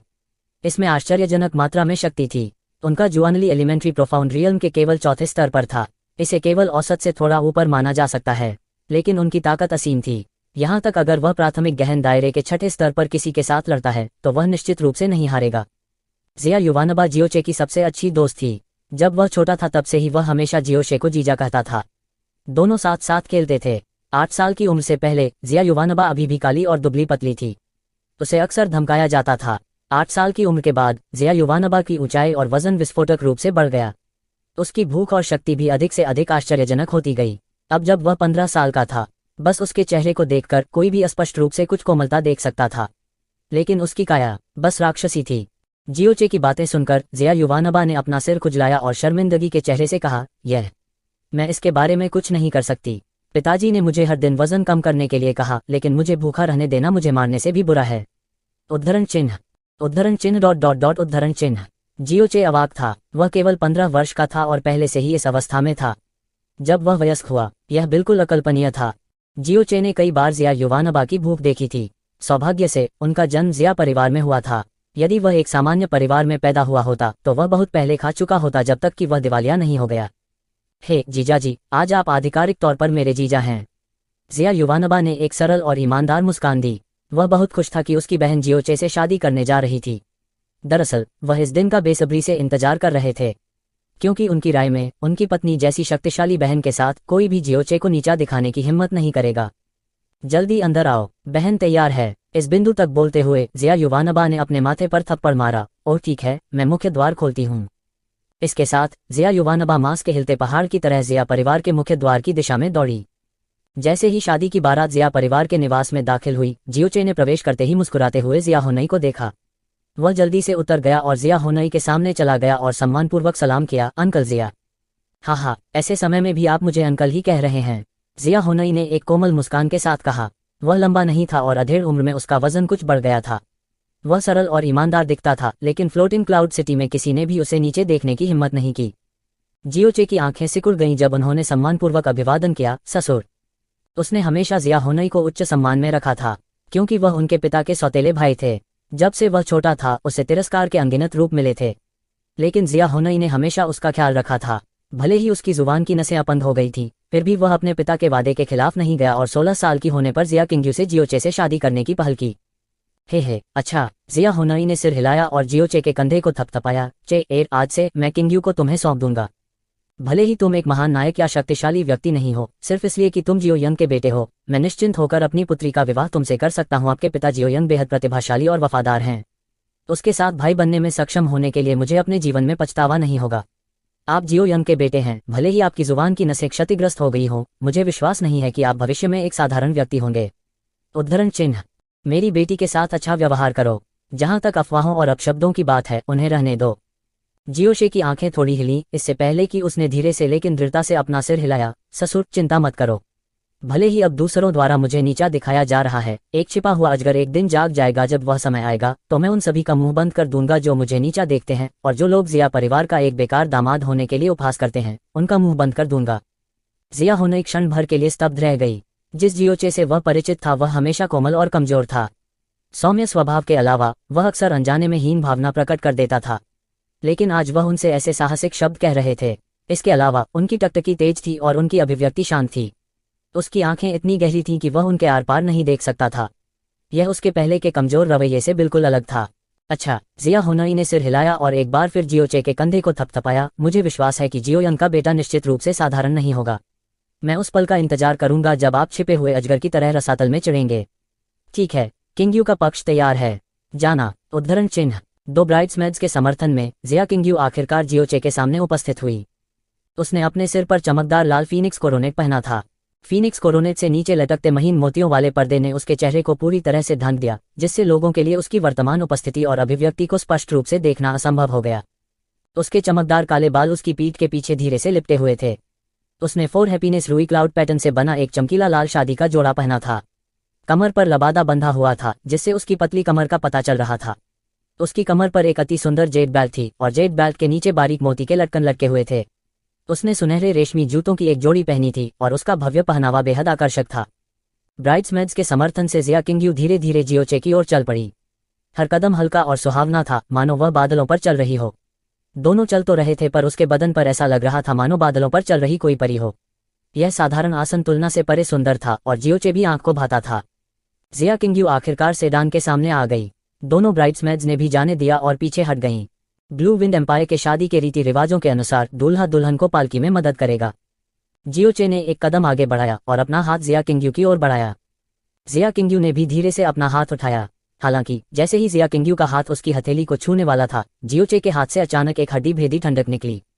इससे उसका पूरा दाहिना हाथ और यहां तक कि उसका दाहिना हाथ भी चुभने वाले दर्द से अकड़ गया और वह अब 1 इंच भी हिलने में सक्षम नहीं था। जिया किंग्यू का हाथ जियोचे की हथेली के ऊपर हवा में मडरा रहा था और उसका शरीर धीरे धीरे और शालीनता से सेडान में प्रवेश कर गया। आसपास के लोगों के दृष्टिकोण से उसने जियोचे के हाथ पर अपनी हथेली रखी और जियोचे द्वारा सेडान में उसका समर्थन किया गया। उसके हाथ की ठंडक धीरे धीरे गायब हो गई। जियोचे का हाथ नीचे लटका हुआ था, उसकी अभिव्यक्ति उदासीन थी और उसने एक शब्द भी नहीं कहा। जैसे ही ठंडक ने उस पर हाथ फेरा, उसकी बाहें चढ़ाने के अलावा उसके पास और कोई भाव नहीं था, न ही उसने कोई आवाज की। अगर इस समय जिया किंग्यू ने अपने सिर पर बारीक मोतियों का पर्दा उठा लिया तो किसी को भी उसकी खूबसूरत आंखों में आश्चर्य की एक चमक दिखाई देगी, लेकिन यह तुरंत उदासीनता पर लौट आया। जियोचे अपने घोड़े पर सवार हो गया और दुल्हन की बारात तुरंत भव्य तरीके से वापस मुड़ गई। जिया परिवार की दुल्हन की बारात भी पीछे पीछे चल रही थी, सीधे जियो कबीले की ओर बढ़ रही थी। 1.5 घंटे बाद टीम जियो परिवार के घर लौट आई। इस यात्रा और वापसी में लंबा समय लगा, लेकिन यह सहज और शांत थी। ऐसा कोई विवाह अपहरण नहीं था जिसका बहुत से लोग इंतजार कर रहे थे, जिससे बहुत से लोग निराश हुए। जियोली पहले से ही मेहमानों का स्वागत करने के लिए दरवाजे पर खड़ा था। बेशक जियोचे के लिए आने वालों को एक तरफ से गिना जा सकता है। उनमें से ज्यादातर जियो लाए और जिया परिवार के बाद थे। फ्लोटिंग क्लाउड सिटी में जियोली की प्रतिष्ठा और जिया परिवार के व्यापक कनेक्शन के साथ काफी संख्या में मेहमान थे। जियो कबीले के गेट के बाहर और भी लोग थे जो तमाशा देखने आए थे। सड़क इतनी भीड़भाड़ वाली थी कि पानी की एक बूंद भी नहीं टपक सकती थी। और ये लोग जाहिर तौर पर फ्लोटिंग क्लाउड सिटी की नंबर 1 सुंदरता की शादी देखने के लिए यहाँ आए थे। जिया किंगयू का फूल पुल धीरे धीरे रुक गया। शोर के बीच पर्दे का एक कोना उठा। उसकी नौकरानी डोंगलिंग ने धीरे से कहा, मिस, हम आ गए हैं। फिर एक हाथ बढ़ाया और जिया डोंगलिंग के सहारे वह धीरे धीरे नीचे चली गई। जिस क्षण वह दुल्हन की सेडान कुर्सी से बाहर निकली, मूल रूप से आसपास के कानों में फूटने वाला शोर तुरंत शांत हो गया। इसकी जगह लोगों के एक के बाद एक सांस लेने की आवाज ने ली। यह पहले से ही दोपहर के करीब था और सूरज विशेष रूप से उज्ज्वल और कोमल था। झिलमिलाती धूप फीनिक्स कोरोनेट और उसके शरीर पर वस्त्रों पर परिलक्षित होती है, जिससे वह आकर्षक और चमकदार, गर्वित और चमकदार दिखती है, लोगों की आंखों को चकाचौंध कर देती है। उसने अपने सिर पर 4 स्क्रीन के साथ फीनिक्स कोरोनेट पहना था। उसके ऊंचे जूड़े को उत्तम सोने के हेयरपिनों से सजाया गया था और उसके नीचे कई सोने के गहने लटके हुए थे जिन पर लुआंस और फीनिक्स की नक्काशी की गई थी। उसने रूई क्लाउड पैटर्न के साथ कशीदाकारी वाला एक लाल शादी का गाउन पहना था, जिसकी कमर पर उसी रंग और पैटर्न की एक चौड़ी ब्रोकेट बैग थी। उसने सुनहरे रेशमी जूतों की एक जोड़ी पहनी थी और उसका चमकीला लाल सुनहरा लुवान फीनिक्स कोरोनेट पतले मोती के झोंकों से ढका हुआ था। जैसे जैसे मोती के गुच्छे धीरे धीरे लहराते थे, उसकी काली बाहें, बर्फ सफेद त्वचा, चमकदार आंखें और जेड होंठ बेहोश, उत्तम और निर्दोष थे। भले ही उसने अपना चेहरा प्रकट नहीं किया था, वह पहले से ही नश्वर दुनिया में निर्वासित देवी की तरह लग रही थी। उसकी सुंदरता इस दुनिया से बाहर थी। अदम्य अंतःश्वसन की तरंगें एक दूसरे पर छा गईं। यह अज्ञात था कि कितने लोगों ने सीधे तौर पर खालीपन देखा, लंबे समय तक ठीक नहीं हो पाए। यह जिया किंगयू का आकर्षण था। अपने चेहरे को प्रकट किए बिना, केवल अपने असाधारण स्वभाव और आकृति पर भरोसा करके, वह एक परी की तरह थी जो एक पेंटिंग से बाहर निकली थी। वह इतनी खूबसूरत थी कि लोगों की नजरें उस पर से नहीं हट रही थीं। जिया डोंगलिंग द्वारा जिया किंगयू के हाथ के चारों ओर एक लाल रेशम लपेटा गया था और लाल रेशम का दूसरा सिरा स्वाभाविक रूप से जियोचे के हाथ से बंधा हुआ था। जियोचे अपने चेहरे पर एक मुस्कान के साथ सामने चला गया, जिया किंगयू को ब्रेजियर के पार, काठी के ऊपर, जिया कबीले की दहलीज पर और सीधे मुख्य हॉल में ले गया। जियो कबीले के मुख्य द्वार में प्रवेश करते ही उसके कानों के पास का शोर कम नहीं हुआ। जियोचे की अभिव्यक्ति नहीं बदली और उसके कदम नहीं रुके। वह स्वाभाविक रूप से चाहते थे कि यह शादी जल्द से जल्द खत्म हो जाए। यह जियो कबीले का केंद्रीय मीटिंग हॉल था। केवल जियो कबीले के कबीले मास्टर या बड़ों के पास इस स्थान को विवाह हॉल के रूप में उपयोग करने की योग्यता थी। इस शादी के लिए इंटीरियर में बड़े पैमाने पर सजावट की गई थी।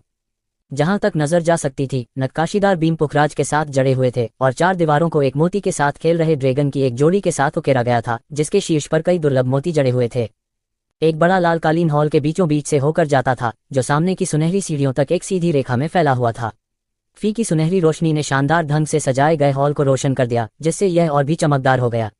बेशक जियो कबीला जियोचे के लिए इतना पैसा खर्च करने को तैयार नहीं होगा।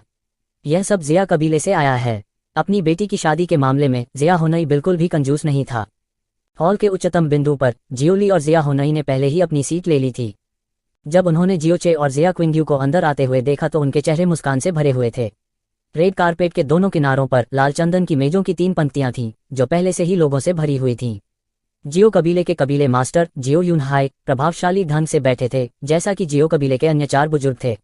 जब जियोशे एक मुस्कुराते हुए चेहरे के साथ अंदर आया तो उनके भाव वही रहे, लेकिन उनकी आंखों की गहराई में उन्होंने समान रूप से तिरस्कार का भाव प्रकट किया। जियो कबीला एक किसान परिवार था, लेकिन जियोचे, जिसकी सीधी गहरी नसें थीं, वह अपन गहरी नसों के साथ पैदा हुआ था। यह केवल जियो कबीले का अपमान था।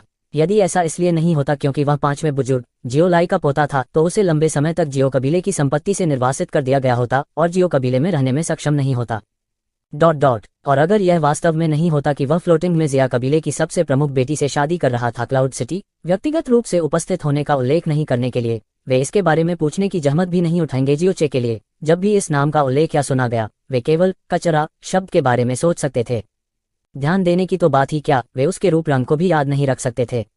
प्रोफाउंड स्काई कॉन्टिनेंट में अगर किसी के पास ताकत नहीं होती तो एक ही कबीले के भीतर भी उसकी गरिमा नहीं होती।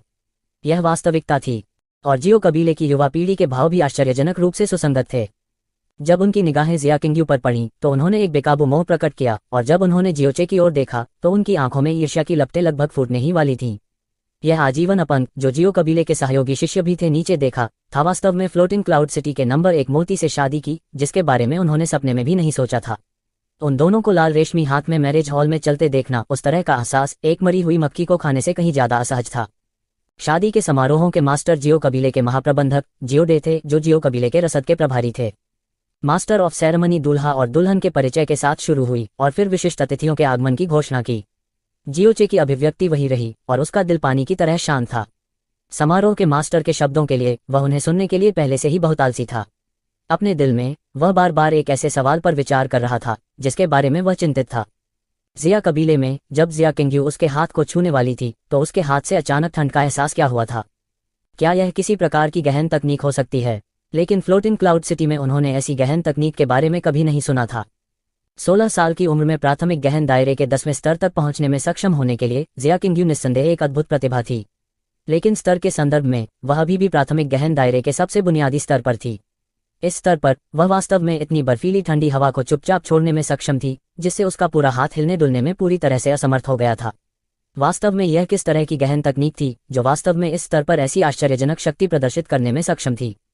या जिया किंग्यू जो 16 साल की उम्र में प्राथमिक गहन दायरे के 10वें स्तर पर पहुंच गई थी, क्या वह अभी भी अपनी असली ताकत छिपा रही थी? इस समय समारोह के मास्टर की जप आवाज बंद हो गई। एक छोटे से विराम के बाद आवाज जो एक सब तक ऊपर थी फिर से निकली। पहले स्वर्ग और पृथ्वी को प्रणाम करो। जियोचे का दिमाग जल्दी से बदल गया। उसने जिया किंग्यू को तिरछी नजर से देखा जो उसके बगल में थी और उसी समय स्वर्ग और पृथ्वी को प्रणाम करते हुए अपने शरीर के साथ नीचे झुक गई। दूसरा बड़ों को नमन। उन दोनों ने अपने शरीर को मोड़ लिया और सम्मानपूर्वक जियोली और जिया होनई की दिशा में झुक गए। जियोली मुस्कुराए और सिर हिलाया, प्यार से जियोचे और उनकी पोती को देखा जिन्होंने आखिरकार परिवार में शादी कर ली। जिया होनई का चेहरा भी मुस्कुराहट से भरा हुआ था, यहाँ तक कि इस शादी के प्रति असंतोष या अनिच्छा का कोई निशान भी नहीं था। पति और पत्नी एक दूसरे को नमन। जियोचे का शरीर जिया किंग्यू की ओर मुड़ गया और लगभग उसी समय जिया किंग्यू का शरीर भी उसकी ओर मुड़ गया। उसकी हरकतों में जरा भी हिचकिचाहट या सुस्ती नहीं थी। इसके कारण जियो कबीले की कई युवा पीढ़ी ने गुप्त रूप से अपने दांत पीस लिए। उनके दिमाग में जिया किंग्यू निश्चित रूप से जियोचे जैसे पूर्ण अपंग से शादी करने के लिए तैयार नहीं होगी। आज उसके लिए इस मुकाम तक पहुंचना निश्चित रूप से जिया कबीले की जबरदस्ती के कारण था। लेकिन जिस बात ने उन्हें अतुलनीय रूप से निराश किया वह यह थी कि इस क्षण तक जिया किंग्यू का प्रदर्शन अनुरूप था और एक भी व्यक्ति ने उसके शरीर से प्रतिरोध का लेशमात्र भी नहीं पकड़ा था। उन दोनों ने एक दूसरे को प्रणाम किया और जैसे ही उनके शरीर नीचे झुके जियोशे को थोड़े बिखरे मोतियों के पर्दे के माध्यम से एक ठंडी निगाह की झलक मिली। इतनी ठंड की उसमें भावनाओं का लेश मात्र भी नहीं था। इस समय एक अतुलनीय रूप से गर्म तालियां, तेज हंसी और जयकारे होने चाहिए थे, लेकिन हॉल में केवल कुछ ही ताली की आवाजें सुनाई दे रही थीं और यह बेहद शर्मनाक था। हे 5वें एल्डर और भाई जिया, बधाई हो। इस समय जियो यून हाई ने खड़े होकर कहा। वह इस वर्ष 40 वर्ष से थोड़ा अधिक का था और उसकी उपस्थिति कोमल थी। हमें वास्तव में 5वें एल्डर को अपनी बधाई व्यक्त करनी चाहिए। पहले एल्डर जियोली जो जियो यून हाई के साथ थे ने उदासीन तरीके से बात की। उनकी बातों में कटाक्ष कोई भी सुन सकता था। दूसरे एल्डर जियोबो ने भी एक अजीब सी हंसी छोड़ी और धीरे से कहा, 5वें एल्डर ने ऐसी पोती प्राप्त की है, हमारा पूरा जियो कबीला बेहद सम्मानित महसूस करता है। जिया कबीले के लिए ऐसा दामाद मिला है। हे यह भी बुरा नहीं है। बधाई हो, बधाई। हॉल में माहौल तुरंत थोड़ा ठंडा हो गया। उन्होंने कहा बधाई, लेकिन उनके शब्दों में उपहास। जब तक कोई बेवकूफ नहीं था वे इसे स्पष्ट रूप से सुन सकते थे। जब जियो यंग अभी भी जीवित था तो जियो कबीले में जियोली की स्थिति को अद्वितीय कहा जा सकता था। यहाँ तक उस समय के कबीले के मास्टर भी उनका बहुत सम्मान करते थे। कारण बहुत स्पष्ट था, जियो यंग की आश्चर्यजनक प्रतिभा भविष्य में जियो कबीले में सबसे मजबूत बनने के लिए नियत थी। इस दुनिया में जहां जुआनली ने सर्वोच्च शासन किया, क्योंकि जियो यंग के पिता जियोलाई स्वाभाविक रूप से जियो कबीले में सभी के द्वारा पूजनीय थे। हालांकि जियो यंग की हत्या कर दी गई थी और जियोली के एकमात्र पोते जियोचे की गहरी नसें अपंग हो गई थीं। भले ही जियोली वर्तमान में फ्लोटिंग क्लाउड सिटी में सबसे मजबूत था, उसके बेटे की मृत्यु हो गई और पोता अपंग हो गया। उत्तराधिकारी के बिना उससे कौन डरेगा? जियो कबीले में उसकी स्थिति भी गिर गई थी। जियोली को गुस्सा नहीं आया। वह इन लोगों की सनक का आदी हो चुका था। वह उदासीनता से मुस्कुराया और कहा, आने के लिए आप सभी का धन्यवाद। हमें बाद में भोज में कुछ कप पीने चाहिए। मैंने तुम्हें पहले ही चेहरा दे दिया है, इसलिए पीने की कोई जरूरत नहीं है। मेरा सबसे बड़ा पोता जियो चेंगजी प्राथमिक गहन दायरे के 7वें स्तर तक पहुंच गया है। उसने यहाँ बहुत समय बर्बाद किया है, इसलिए मुझे व्यक्तिगत रूप से उसे स्थिर करना चाहिए। तीसरे एल्डर जियोजी ने खड़े होते हुए कहा। चेंगजी पहले ही प्राथमिक गहन दायरे के 7वें स्तर तक पहुंच चुका है। वह केवल 17 साल का है और उसके पास पहले से ही ऐसी उपलब्धि है। इस बच्चे का भविष्य वास्तव में असीम है। तीसरा एल्डर, कोई आश्चर्य नहीं कि आज आप इतने दीप्तिमान हैं। यह वास्तव में उत्सव के योग्य है। चौथा एल्डर जियो चेंग भी खड़ा हुआ और आश्चर्य से भरे चेहरे के साथ तीसरे एल्डर को बधाई दी। भले ही जियोली का आत्मसंयम अच्छा था, लेकिन उसकी अभिव्यक्ति पहले ही गुस्से के संकेत में घुल चुकी थी। ये चारों लोग उन्हें भाई कहते थे और समय समय पर सम्मान और चापलूसी भी करते थे। हालांकि जब से जियो यंग का निधन हुआ और जियोचे की गहरी नसों के अपंग होने की पुष्टि हुई, उसके प्रति उनका रवैया बहुत बदल गया। अब उन्होंने उसे अपनी आंखों के सामने नहीं रखा। आमतौर पर वे अपने बेटे और पोते को अनगिनत बार उसके सामने दिखाते थे। आज उनके पोते के भव्य विवाह हॉल में वे अभी भी उनका बेशर्मी से मजाक उड़ाते और उपहास उड़ाते थे। उन्होंने अपने पोते की उपलब्धियों का इस्तेमाल उसके दिल में उस निशान को बलपूर्वक खोलने के लिए किया जिसे छूने के लिए वह सबसे अनिच्छुक था। माहौल में अचानक आए बदलाव ने एमसी जियोडे को खूब पसीना बहाया। उसने जल्दी से बाकी प्रक्रिया को छोड़ दिया और सीधे अपने फेफड़ों के शीर्ष पर चिल्लाया, दुल्हन और दुल्हन को दुल्हन के कक्ष में भेजा जाएगा। सभी विशिष्ट अतिथि कृपया भोज में प्रवेश करें। जियोचे और जिया किंग्यू एक दूसरे को प्रणाम करने के बाद सभी की निगाहों के नीचे जियोचे के आंगन में चले गए। उनके कानों में बजने वाले घड़ियाल और ढोल की हर्षित आवाजें थीं। दुल्हन कक्ष वह कमरा था जिसमें जियोचे आमतौर पर रहता था। इसे चमकीले लाल रंग में सजाया गया था। कालीन पर ड्रैगन और फीनिक्स के साथ उत्कृष्ट कढ़ाई की गई थी और उस पर डबल हैप्पीनेस शब्द लिखा हुआ था। कमरा लाल रेशमी और लाल रिबन से भरा हुआ था। चमकदार गेंदे की मेज पर 2 बड़ी लाल मोमबत्तियां चमक रही थीं। मोमबत्तियों के शरीर को सुनहरे लाख उड़ते हुए ड्रैगन और फीनिक्स के साथ उकेरा गया था। झिलमिलाती मोमबत्ती की रोशनी में सुनहरा शीशा का पर्दा परिलक्षित हुआ जो लगभग फर्श पर पहुंच गया था। पूरा कमरा एक धुंधले और स्वप्निल रंग से भर गया था जो दुल्हन के कक्ष को बाहरी दुनिया से अलग कर रहा था। जिया किंग्यू को उसकी नौकरानी जिया डोंगलिंग ने बिस्तर पर बैठने में मदद की। फिर जिया डोंगलिंग चुपचाप कमरे से बाहर निकली और दरवाजा बंद कर लिया। कमरा अचानक खामोश हो गया। कोई केवल अपनी स्वयं की सांस लेने की आवाज सुन सकता था। जिया किंग्यू चुपचाप बैठी रही, कोई आवाज नहीं की। जियोचे ने उससे संपर्क नहीं किया। इसके बजाय वह दरवाजे पर खड़ा हो गया और दरवाजे की दिशा में देखने लगा। उसकी आंखों में एक धुंध थी। आपके दादाजी को इस तरह से धमकाया गया था और यह आपकी शादी के दौरान था। आपको अपने दिल में भयानक लग रहा होगा, है ना? उसके कान के पास एक नर्म लेकिन ठंडी आवाज सुनाई दी। जियोचे की अभिव्यक्ति बदल गई। जिया किंग्यू ने वास्तव में उससे बात करने की पहल की। इससे उसे आश्चर्य हुआ, भले ही उसके शब्द काफी कठोर थे। जियोचे ने एक तरफ देखा और एक पल के लिए झिझकते हुए कहा, फीनिक्स कोरोनेट को उतारो, वह चीज बहुत भारी है। अगर आप इसे लंबे समय तक पहनेंगे तो यह बहुत असहज होगा। प्रोफाउंड स्काई कॉन्टिनेंट के विवाह रीति रिवाजों के अनुसार दुल्हन की फीनिक्स कोरोनेट को दूल्हे द्वारा व्यक्तिगत रूप से उतारना चाहिए।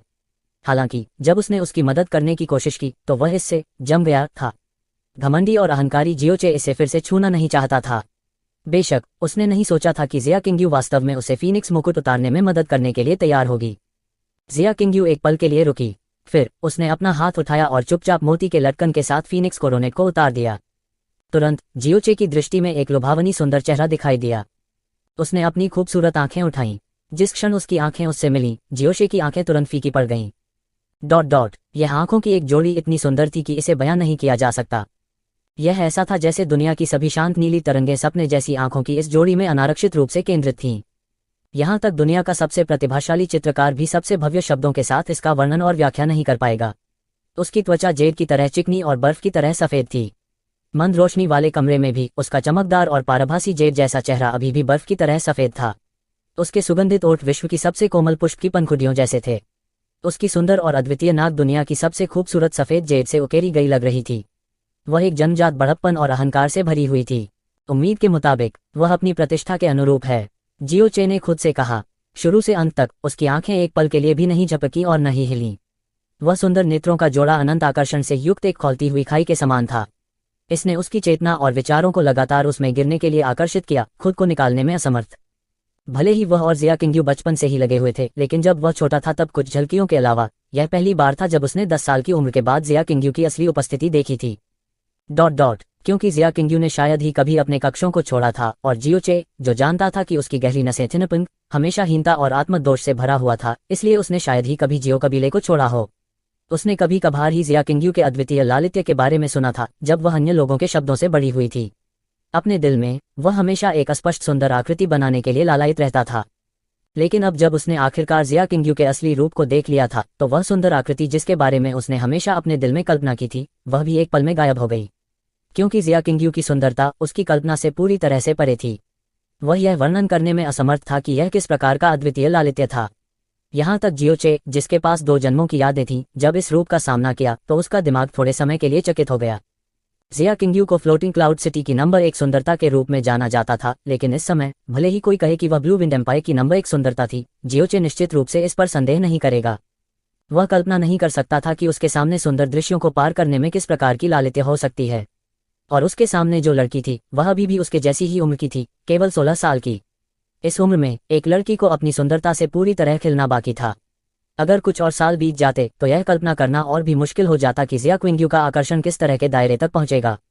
शायद उसकी सुंदरता एक भ्रामक स्तर तक पहुंच जाएगी। एक छोटे से फ्लोटिंग क्लाउड सिटी में एक लड़की जिसकी हर भौं और हर मुस्कान दुनिया को गिराने के लिए काफी थी, वास्तव में दिखाई दी। और यह लड़की आज उसकी पत्नी भी बन गई थी। जियोचे अवास्तविकता की गहरी भावना महसूस किए बिना नहीं रह सका। लेकिन आप अफवाहों के समान नहीं हैं और न ही आप वही हैं जो मैंने कल्पना की थी। जिया किंग्यू खड़ी हो गई। उसके शरीर के बेहद आकर्षक कव ने उसके खड़े होने के क्षण को प्रकट कर दिया। वह जियोचे के करीब चली गई। उसकी आंखें पानी की तरह थीं और उसके होंठ थोड़े से खुले हुए थे। अफवाहों के अनुसार आपकी गहरी नसें अपंग हो गई हैं और आप केवल प्राथमिक गहन दायरे के पहले स्तर पर ही रह सकते हैं। जिंदगी, इससे आपका शरीर कमजोर हो गया है और आपका व्यक्तित्व भी कमजोर और आत्महीन हो गया है। आप शायद ही कभी लोगों से मिलने के लिए बाहर जाते हैं और ऐसा लगता है कि आपके खेलने वाले एकमात्र साथी आपकी नन्ही आंटी जियोलिंगजी और मेरा भाई युवानबा हैं। ऊपर से नीचे तक केवल एक चीज जो आपके बारे में अच्छी मानी जा सकती है वह है आपका रूप। उद्धरण चिन्ह। आपका जुबानकी न केवल कमजोर है, यह बेहद मैला भी है। इसमें कोई शक नहीं है कि आपकी गहरी नसें अपंग हैं, लेकिन आपके व्यक्तित्व के बारे में ऐसा लगता है कि सभी अफवाहें गलत हैं। जिया किंग्यू जियोचे से 3 कदम से भी कम की दूरी पर रुकी। उसकी सुंदर आंखों की जोड़ी ने सीधे उसकी ओर देखा। भले ही आप जानबूझकर इसे छुपा रहे हैं, आपके आचरण के भीतर स्पष्ट रूप से एक प्रकार का अहंकार है। पहली बार मैंने आपको देखा था, अब तक हमेशा से ऐसा ही रहा है। यह आत्मघृणित अफवाह के बिल्कुल विपरीत है। पहले मेरे घर पर जब मैंने आपके हाथ को जमने के लिए जुआनली का इस्तेमाल किया था तो आपकी प्रतिक्रिया इतनी शांत थी कि इसने मुझे हैरान कर दिया। यदि आपका हाथ अस्थायी रूप से नहीं जमता तो मुझे यह भी संदेह होता कि मेरी गहन कलाएं अप्रभावी थीं। अभी अभी सभागार में इतने महत्वपूर्ण अवसर पर आपका और आपके दादाजी जियोलाई का उपहास किया गया था, लेकिन आपके शरीर ने केवल 1 सेकंड का गुस्सा दिखाया। इसके तुरंत बाद यह पूरी तरह से गायब हो गया। आपकी अभिव्यक्ति और आपके दिल की धड़कन की आवृत्ति जरा सा भी असामान्य उतार चढ़ाव नहीं था। इस तरह की मनस्थिति, भले ही यह एक मध्यम आयु वर्ग का आत्मा गहन क्षेत्र विशेषज्ञ हो, यह पूरी तरह से मुश्किल है प्राप्त करना। उद्धरण चिन्ह। इसके अलावा जब आप मुझे देखते हैं तो आपकी निगाहें मुग्ध हो जाती हैं, लेकिन यह कभी सुस्त नहीं होती। यह सच है कि आपकी गहरी नसें टेढ़ी हैं, लेकिन आपका असली व्यक्तित्व और मनस्थिति सबसे छिपी हुई है। जैसा कि जिया किंग्यू धीरे से बोलती थी, उसकी आंखें हमेशा जियोचे की आंखों पर टिकी रहती थीं। आंखों की यह जोड़ी उस बिंदु तक गहरी थी जहां यह हसीम लगती थी। जियोचे का दिल अचानक चौंक गया। जैसे ही जिया किंग्यू ने संपर्क किया, एक करामाती युवा लड़की की गंध उसकी नाक की नोक तक फैल गई, लेकिन जियोचे पहले से ही इसे सूंघने के मूड में नहीं था। उसका दिल पूरी तरह से सदमे से भर गया था। वह वास्तव में बहुत अहंकारी था, चाहे वह किसी का भी सामना कर रहा हो, क्योंकि जब वह अज्योर क्लाउड कॉन्टिनेंट में था तो वह एक ऐसा व्यक्ति था जो दुनिया के नायकों के खिलाफ गर्व से खड़ा था। उन नायकों में से कोई एक सर्वोच्च अस्तित्व था जिसके खिलाफ पूरा फ्लोटिंग क्लाउड सिटी विरोध नहीं कर सकता था। भले ही उसका कद बेहद कमजोर था, लेकिन इस वजह से उसका स्वभाव नहीं बदलेगा। इस प्रकार का अहंकार निश्चित रूप से उसके द्वारा जानबूझकर नहीं डाला गया था, बल्कि स्वाभाविक रूप से उसके हृदय में प्रकट हुआ था। अपनी वर्तमान काया और स्थिति के साथ उन्होंने अभी भी इस तरह के अहंकार को छिपाने की पूरी कोशिश की। हालांकि जिया किंग्यू ने सीधे तौर पर यह सब उजागर कर दिया था, और यहां तक कि उसकी मनस्थिति भी। जिया परिवार से जियो परिवार के रास्ते में उसने हमेशा सोचा था कि जिया किंग्यू ने उस पर एक नजर भी नहीं डाली। आखिरकार एक आकाश में एक मोती था, जबकि दूसरा कीचड़ था जिसे अनगिनत लोग नीचे देखते थे। यह बहुत ही सामान्य बात थी। हालांकि उसे उम्मीद नहीं थी कि वह वास्तव में उसे शुरू से अंत तक देख रही थी, और उसने खुद इस पर ध्यान नहीं दिया था। जिस तरह जियोचे ने जिया किंग्यू को देखा, वह तुरंत बदल गया। उसके सामने आंखों की जोड़ी न केवल अत्यंत सुंदर थी, बल्कि स्पष्ट और उज्ज्वल भी थी, जैसे कि वे किसी की आत्मा के आर पार देख सकती हों। उसके विचार भी सावधानीपूर्वक और इस हद तक विस्तृत थे कि वह हैरान हुए बिना न रह सका। एक को पता होना चाहिए, जियोचे के पास 2 जन्मों की यादें थीं और उसने 2 जन्मों का अनुभव किया था। उनके पास एक ऐसी मानसिक स्थिति थी जो दुनिया के नायकों के सामने और यहां तक मौत के सामने भी डगमगाने वाली नहीं थी। उसने वास्तव में उसके माध्यम से इतनी आसानी से देखा था। क्या वह वास्तव में सिर्फ 16 साल की लड़की थी? एक 16 साल की लड़की के पास ऐसी शैतानी नज़र और मन की स्थिति कैसे हो सकती है? जियोचे को यह भी संदेह था कि यह जिया किंग्यू उसके जैसा ही था, एक ट्रांसमाइग्रेटर। क्या आप चुपचाप सहन कर रहे हैं? जिया किंग्यू ने धीमी आवाज में पूछा। चुपचाप सहना? जियोचे ने एक प्रतीत होने वाली आत्महीन मुस्कान का खुलासा किया। शायद। हालांकि यह एक तथ्य है कि मेरी गहरी नसें अपंग हैं।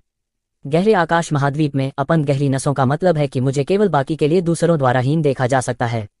मेरा जीवन क्या वास्तव में कमजोर और आत्मघिनौना होने या चुप रहने और चुपचाप सहने के बीच कोई अंतर है? उद्धरण चिन्ह। चुपचाप सहना, चुपचाप मेरी गांड सहना। कल का जियोचे बिल्कुल वैसा ही था जैसा जिया किंग्यू ने हमेशा सुना था। हालांकि जिया किंग्यू कितनी भी स्मार्ट क्यों ना हो, उसके लिए यह सोचना असंभव था कि कल के जियोचे की तुलना में आज के जियोचे के पास पूरे जीवन भर की यादें हैं। उनका स्वभाव और मनस्थिति भी उसी के अनुसार बदल गई थी। जिया किंग्यू की खूबसूरत आंखें थोड़ी सिकुड़ी हुई हैं। उसने अचानक अपनी जेब जैसी नर्म हथेली उठाई, 2 उंगलियां फैलाईं और जियोचे की छाती के सामने खाली हवा की ओर इशारा किया। तुरंत जियोचे की छाती से एक ठंडी लेकिन बर्फ जैसी ठंडी आभा नहीं फैल गई, जब तक कि वह उसके पूरे शरीर में नहीं फैल गई। जैसे ही जियोचे यह पूछने के लिए अपना मुंह खोलने वाला था कि वह क्या कर रही है, उसके शरीर से ठंड का एहसास तुरंत गायब हो गया। जिया किंग्यू ने भी अपने लिली सफेद हाथ को हटा लिया और अपने पंखुड़ी जैसे होठों को थोड़ा हिलाया। आपकी गहरी नसें वास्तव में अपंग हैं, लेकिन वे सहज रूप से अपंग नहीं हैं। जब आप बहुत छोटे थे तब आपको एक अटैक पड़ना चाहिए था और हमले से आपकी गहरी नसें सीधे नष्ट हो गईं। किसी ने नष्ट कर दिया। जियोशे की बाहें अचानक उछल गईं। जब से वह छोटा था उसने अपने दादा से जो कुछ भी सुना या बाहर जो कुछ भी फैला हुआ था, वह हमेशा यह था कि उसकी गहरी नसें जन्म से ही अपंग थीं, यहाँ तक कि वह खुद भी चिकित्सा संत के उत्तराधिकारी की यादों के साथ पुनर्जन्म होने के बाद अचानक महसूस किया कि उसकी अपंग गहरी नसें जन्मजात नहीं थीं। हालांकि जिया किंग्यू यह कहने में सक्षम थी कि उसकी नष्ट हो चुकी गहरी नसें सहज रूप से क्षतिग्रस्त नहीं हुई थीं, लेकिन जन्म के बाद एक बाहरी शक्ति द्वारा क्षतिग्रस्त हो गई थी। जियो कबीले में कोई भी इस तथ्य को नहीं देख सकता था, लेकिन जिया किंग्यू ने इसे कुछ ही सांसों में स्पष्ट रूप से देख लिया। यह महिला, यह सही है। जिया किंग्यू ने अपनी भौहों को थोड़ा नीचे किया और धीरे से कहा, इसके अलावा क्योंकि जब आप छोटे थे तब आपको एक गंभीर चोट लगी थी और आपके परिवार को उस समय इसका एहसास नहीं हुआ था, उन्होंने कभी भी इसे ठीक करने की कोशिश नहीं की। जैसे जैसे आपका शरीर बड़ा होता गया, अपन गहरी नसें भी पूरी तरह से बन गईं। इसकी मरम्मत की कोई संभावना नहीं है। जिया किंग्यू ने आखिरी वाक्य अतुलनीय आत्मविश्वास और दृढ़ संकल्प के साथ कहा। यदि किसी वयस्क की गहरी नसें क्षतिग्रस्त हो जाती हैं तो इससे जुआनली का रिसाव हो जाएगा, लेकिन इसे ठीक करने के कई तरीके थे। लेकिन एक शिशु के रूप में अगर गहरी नसें अपंग हो जाती हैं तो गहरी नसों का विकास भी एक अपंग बिंदु से शुरू होगा और अधिक पूर्ण अपंग हो जाएगा। जियोचे की उम्र में यह मूल रूप से ठीक हो जाएगा और इसकी मरम्मत करना असंभव होगा। जियोचे की अभिव्यक्ति नहीं बदली और बहुत शांति से कहा, जरूरी नहीं कि यह सच हो। जिया किंग्यू ने हल्के से उसकी ओर देखा, ऐसा लगता है तुम हमेशा अपनी गहरी नसों की मरम्मत के बारे में सोचते रहे हो। मैं निश्चित रूप से इसकी मरम्मत करूंगा, जियोचे ने भावहीन होकर कहा। जिया किंग्यू ने उसे गहराई से देखा और उसकी आंखों से उसने न केवल एक प्रकार का गर्व और आत्मविश्वास देखा, बल्कि एक प्रकार की दिव्य शीतलता भी देखी। उसने धीरे से अपने दिल में आह भरी और धीरे से बोली, गहरा आकाश महाद्वीप विशाल है और विशेष योग्यता वाले अनगिनत लोग हैं। हो सकता है कि वास्तव में कोई असाधारण व्यक्ति हो जो आपकी गहरी नसों की मरम्मत कर सके। मुझे वास्तव में अभी इस तरह का दावा नहीं करना चाहिए था, बस इसे मेरी अज्ञानता समझिए। इन शब्दों ने जियोचे की जिया किंग्यू के प्रति धारणा को तुरंत बदल दिया। वह पूछने से पहले एक पल के लिए हिचकिचाया, उस बर्फीले जुआनली के साथ क्या है जो आपने पहले इस्तेमाल किया था? मैंने फ्लोटिंग क्लाउड सिटी में कभी किसी के बारे में नहीं सुना है जो उस तरह की जुआनली का उपयोग कर सके। आपका मास्टर फ्लोटिंग क्लाउड सिटी से नहीं होना चाहिए। बेशक यह आपकी गोपनीयता हो सकती है, आपको यह कहने की जरूरत नहीं है। उद्धरण चिन्ह। जिया किंग्यू काफी समय तक चुप रही।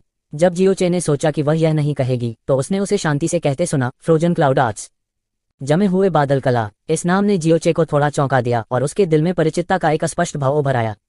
जब उसे अचानक याद आया कि नाम क्या दर्शाता है तो उसकी अभिव्यक्ति में काफी बदलाव आया और उसने अपनी आवाज पर नियंत्रण खो दिया, फ्रोजन क्लाउड फेरी पैलेस। जिया किंग्यू की खूबसूरत आंखें थोड़ी मुड़ी और जियोचे को कुछ आश्चर्य से देखा।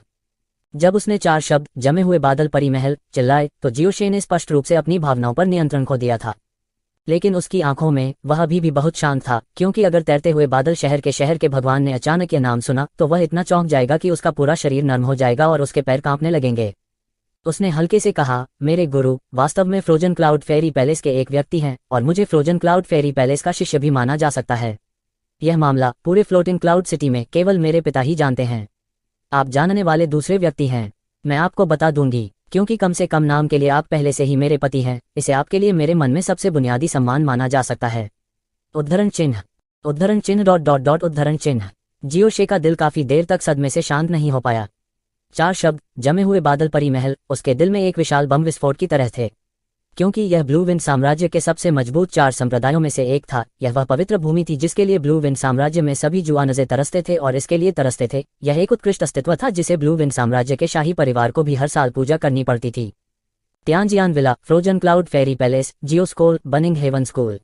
Blue Wind Empire Profound Sky Continent में 7 देशों में सबसे छोटा था। इसकी कुल ताकत भी सबसे कम थी, लेकिन इसे कभी भी अन्य देशों द्वारा कब्जा नहीं किया गया था। इसका एक बड़ा कारण 4 प्रमुख संप्रदायों के कारण था।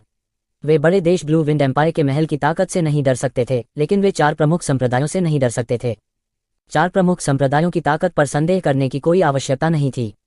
वे शिष्यों की भर्ती में भी अतुलनीय रूप से सख्त थे, पारिवारिक पृष्ठभूमि पर नहीं बल्कि प्रतिभा पर ध्यान केंद्रित करते हुए। ब्लू विंड साम्राज्य में लगभग सभी जुआनजे 4 प्रमुख संप्रदायों में से एक में प्रवेश करने में सक्षम होने का सपना देखते थे, और 4 प्रमुख संप्रदायों में से एक में प्रवेश करने में सक्षम होने के लिए भले ही वह सबसे निचले स्तर का शिष्य ही क्यों न हो, उनके पूरे परिवार को गौरवान्वित करेगा। यहाँ तक उनके मुर्गियां और कुत्ते भी स्वर्ग में चढ़ेंगे और उन्हें भी एक सम्मानित के रूप में सम्मानित किया जाएगा। शाही दरबार द्वारा अतिथि और यहाँ तक कि एक महान व्यक्ति को सम्मानित किया जाता है। शीर्षक, नाम, उपाधि, पदवी, टाइटल, अधिकार, लक़ब, खिताब, खिताब, हक, कहना, नाम देना। और इस छोटे से तैरते हुए बादलों के शहर में किसी ने कभी किसी को 4 प्रमुख संप्रदायों में से किसी एक में प्रवेश करने में सक्षम होने के बारे में नहीं सुना था और किसी ने इसके बारे में सपने में भी सोचने की हिम्मत नहीं की थी। पूर्व जियोचे के लिए 4 प्रमुख संप्रदाय का नाम कानों को छेदने वाली गड़गड़ाहट की तरह था, लेकिन यह एक स्वर्गीय महल की तरह था और उसने कभी यह आशा करने की हिम्मत नहीं की कि एक दिन वह उसे छू सकता है। लेकिन उसने उम्मीद नहीं की थी कि यह पत्नी जिसकी उसने अभी अभी शादी की थी वास्तव में जमे हुए बादल की शिष्या थी। 4 प्रमुख संप्रदायों का फेरी पैलेस तियांजियान विला के बाद दूसरा। जियोचे जल्दी से शांत हो गया और पूछा, चूंकि आप फ्रोजन क्लाउड फेरी पैलेस के शिष्य हैं, तो आपके जिया परिवार ने इस मामले को सार्वजनिक क्यों नहीं किया? आपकी पहचान के साथ जिया परिवार पूरी तरह से फ्लोटिंग क्लाउड सिटी में जो चाहे कर सकता है और कोई भी आपको उकसाने की हिम्मत नहीं करेगा। सिटी लॉर्ड के परिवार सहित सभी अमीर परिवार करी एहसान करने आएंगे और आपके जिया परिवार की विकास गति भी कई गुना बढ़ जाएगी। उद्धरण चिन्ह, आपके कारण, जिया किंगयू ने जवाब दिया। मेरी वजह से। जियोचे चौंक गया और फिर चुप हो गया। इन 3 शब्दों ने उसे पहले से ही इसका कारण सोचने पर मजबूर कर दिया था। बस जिया परिवार की बेटी के रूप में आपसे शादी करना फ्लोटिंग क्लाउड सिटी में पहले से ही हंगामा कर चुका है। अगर मैं आपसे फ्रोजन क्लाउड फेरी पैलेस के शिष्य के रूप में शादी करता तो हंगामा केवल इस छोटे से फ्लोटिंग क्लाउड सिटी तक सीमित नहीं होता। चाहे वह आपके लिए हो या हमारे जिया परिवार के लिए, यह बहुत सारे अप्रत्याशित परिणाम दे सकता है। आखिरकार आपके और मेरे बीच का फासला वास्तव में बहुत बड़ा है। जिया किंगयू की आवाज़ हल्की थी और उसकी आंखें साफ थीं। हालांकि वह केवल चुपचाप वहां खड़ी थी, यह पहले से ही चकाचौंध थी। जियोचे ने धीरे से एक सांस छोड़ी। फिर तुम अब भी मुझसे शादी क्यों करना चाहती हो? आपके दिल में कारण बहुत स्पष्ट है। क्योंकि अंकल जियो ने मेरी जान बचाई थी और मुझे बचाने के कारण वह हत्या के प्रयास का विरोध करने में असमर्थ थे और इस तरह उनकी मृत्यु हो गई। साथ ही क्योंकि जिस दिन मैं पैदा हुआ था मेरे पिता ने व्यवस्था की थी मेरे तुमसे शादी करने के लिए। चाहे वह अंकल जियो की दया चुकाना हो या मेरे पिता के वादे को पूरा करना हो, मेरे पास आपसे शादी न करने का कोई कारण नहीं है। उद्धरण चिन्ह, जिया किंगयू ने अपनी आंखें उठाईं और उसकी आंखों में रोशनी झिलमिलाती बर्फ की तरह ठंडी थी। जिस कारण से मैंने तुमसे कहा था कि मैं फ्रोजन क्लाउड फेरी पैलेस से ताल्लुक रखती हूँ, वह भी तुम्हें यह बताने के लिए है। अगर तुम खेती करना चाहते हो जमे हुए बादल, आपके पास पहले एक बर्फीला दिल होना चाहिए। जमे हुए बादल परी महल केवल महिलाओं को स्वीकार करता है और उन्हें वासना से दूषित नहीं होना चाहिए, नहीं वे वासना को जन्म देंगे। हालांकि मैंने तुमसे शादी की है, इस जीवन में मैं कभी किसी के प्यार में नहीं पड़ूंगी। यह तुम्हें पता होना चाहिए। उद्धरण चिन्ह, भले ही आप फ्रोजन क्लाउड फेरी पैलेस के व्यक्ति नहीं हैं, फिर भी मुझे विश्वास नहीं होता कि आप मुझसे प्यार करेंगे। जियोचे खुद पर हंसा। जिया किंगयू ने धीरे से अपना सिर हिलाया। शायद तुम गलत समझ रही हो, मैं तुम्हें नीचे नहीं देख रही हूँ और मैंने कभी भी तुम्हें नीचे नहीं देखा है। मास्टर ने भी मुझे कई बार कहा है, कोई व्यक्ति चाहे कितना भी ऊपर पहुंच जाए, वे केवल नीचे देख सकते हैं उन पर और उन्हें नीचे मत देखो। इसके अलावा मैं केवल शुरुआत में हूँ।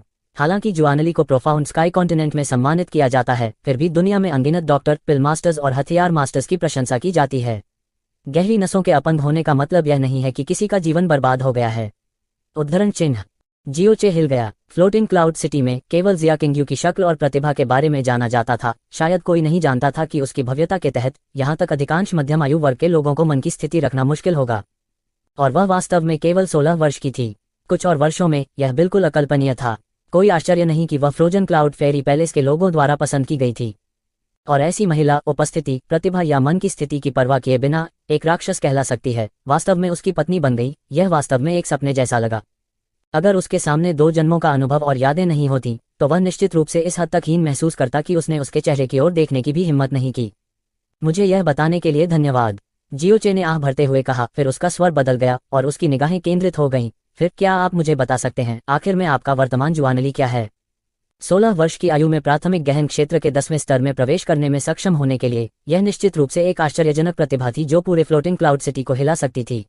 लेकिन अब जियोचे को विश्वास नहीं हो रहा था कि जिया किंगयू वास्तव में प्राथमिक गहन क्षेत्र के केवल 10वें स्तर पर थी, क्योंकि फ्लोटिंग क्लाउड सिटी में यह अतुलनीय प्रतिभा फ्रोजन क्लाउड फेरी पैलेस की आंख बनने के योग्य नहीं थी। जियोचे के अचानक सवाल ने जिया किंगयू को तुरंत चुप कर दिया और कोई जवाब नहीं दिया।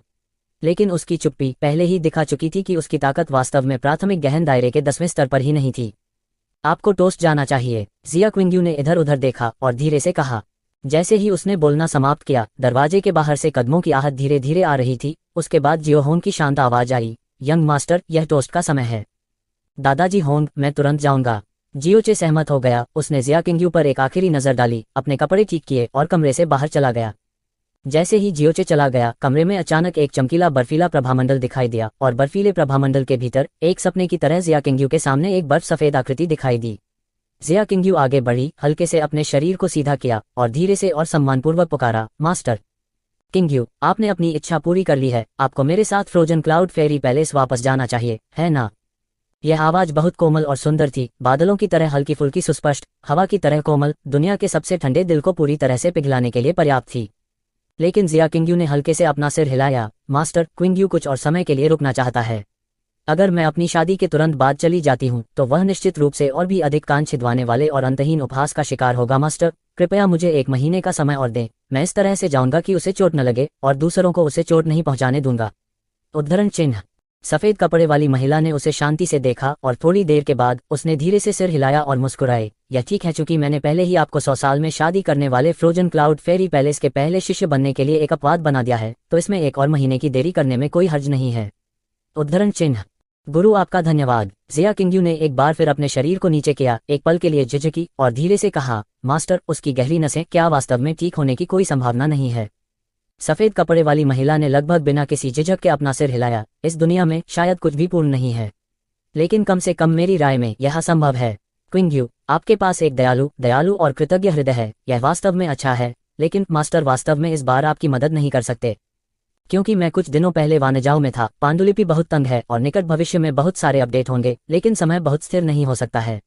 मुझे कुछ दिनों के लिए आराम करने दें। समय आने पर मैं नियमित रूप से अपडेट करूंगा, ताकि सभी को व्यर्थ इंतजार न करना पड़े। जिया किंगयू ने और कोई प्रश्न नहीं पूछा। अगर इस सफेद कपड़े वाली महिला ने इतनी निश्चितता के साथ असंभव कहा, तो वास्तव में कोई संभावना ही नहीं होनी चाहिए। किंगयू, मुझे पता है कि आप कृतज्ञता का कर्ज चुकाने के लिए उत्सुक हैं और फ्रोजन क्लाउड फेरी पैलेस में लौटने से पहले अपनी जान बचाने का कर्ज चुकाना चाहते हैं, लेकिन आपने उससे शादी कर ली और यह काफी है। जब आप वापस लौटते हैं जमे हुए बादल परी महल, आपकी पहचान खुल जाएगी।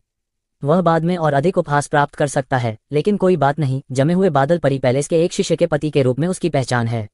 इस पहचान के साथ कम से कम इस छोटे से फ्लोटिंग क्लाउड सिटी में कोई भी उसे सही मायने में नुकसान पहुंचाने की हिम्मत नहीं करेगा। सफेद कपड़े वाली औरत ने उसे दिलासा दिया। जिया किंगयू ने धीरे से अपना सिर हिलाया। मुझे आशा है कि ऐसा ही हो। उसकी गहरी नसें अपंग हैं और उसके पास कोई अन्य मजबूत बिंदु नहीं है, इसलिए वह अपने जीवन में कुछ भी हासिल नहीं कर पाएगा। केवल आप सुंदर, बुद्धिमान और प्रतिभाशाली हैं। यहाँ तक जमे हुए बादल परी महल में भी आप 100 वर्षों में शायद ही कभी दिखाई देते हैं। अन्यथा पैलेस मास्टर ने कोई अपवाद नहीं बनाया होता और आपको सहज महसूस कराने के लिए उससे शादी करने के लिए सहमत हो गया होता।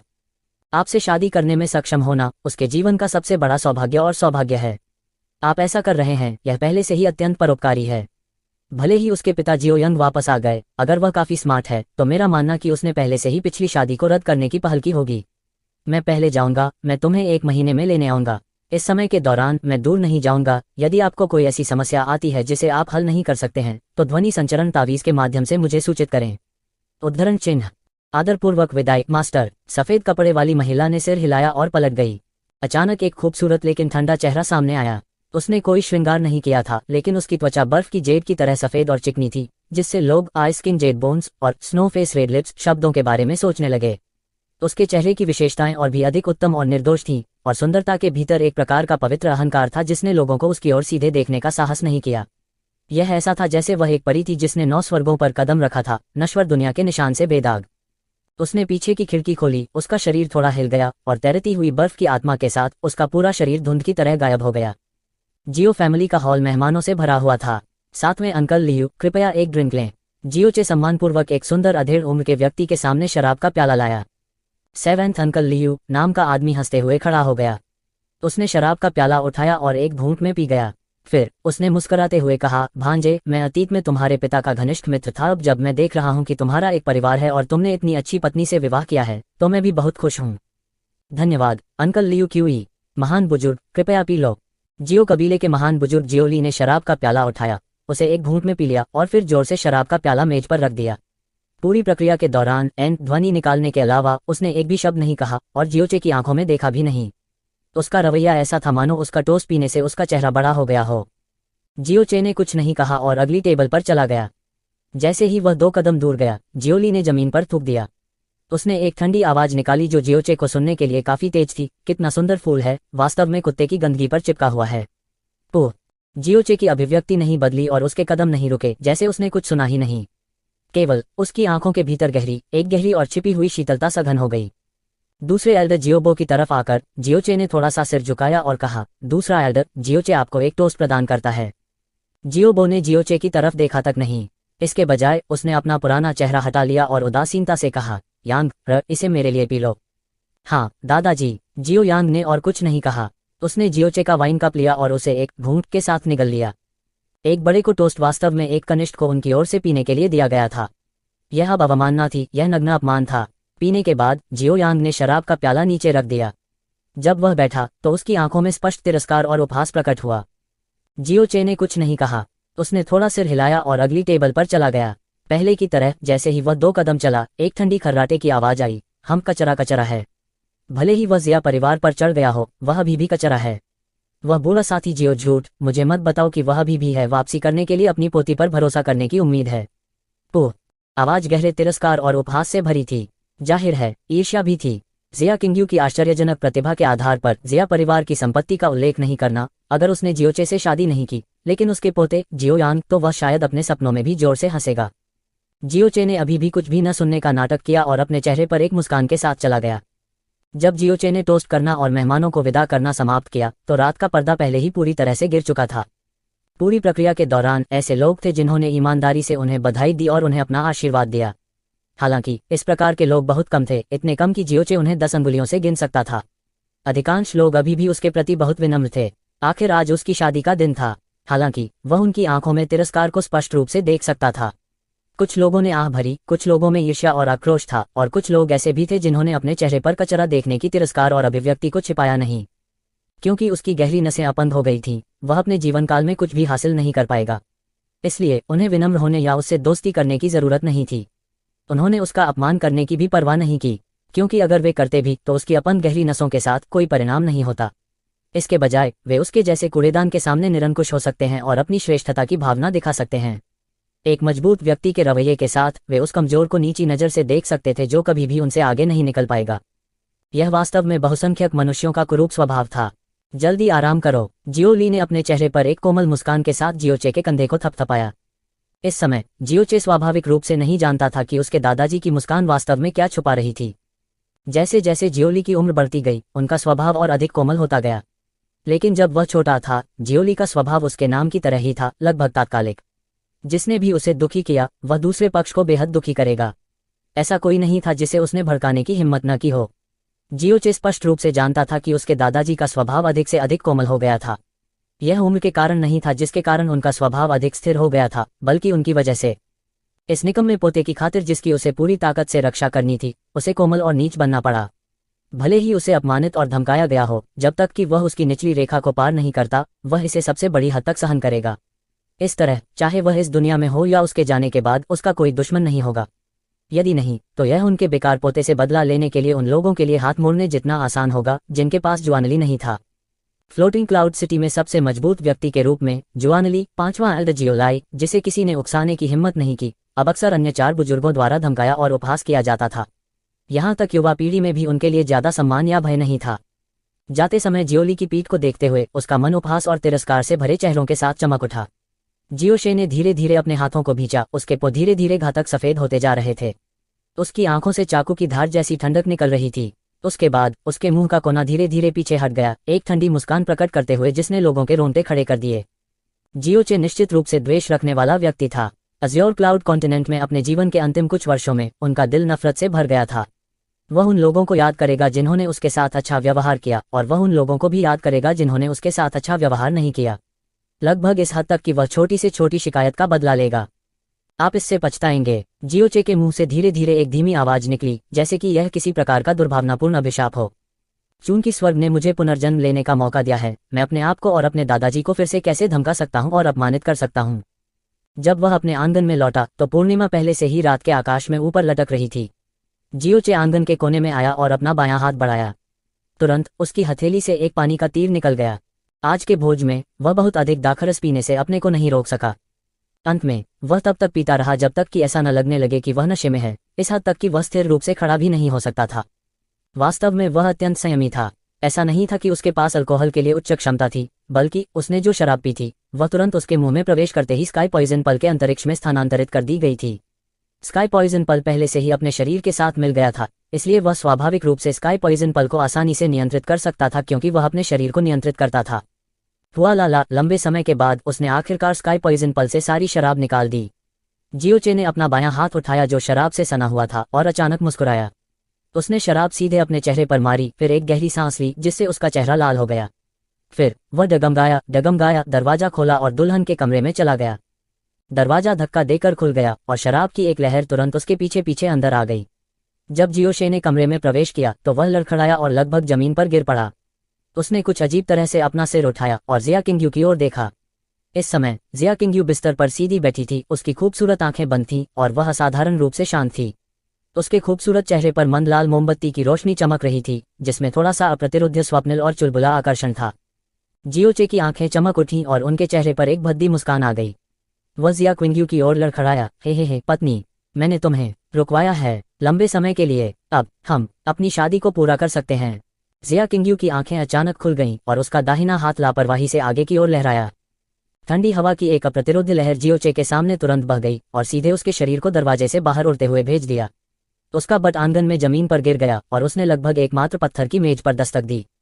जियोचे दर्द से चिल्लाया और अपने बट को रगड़ा।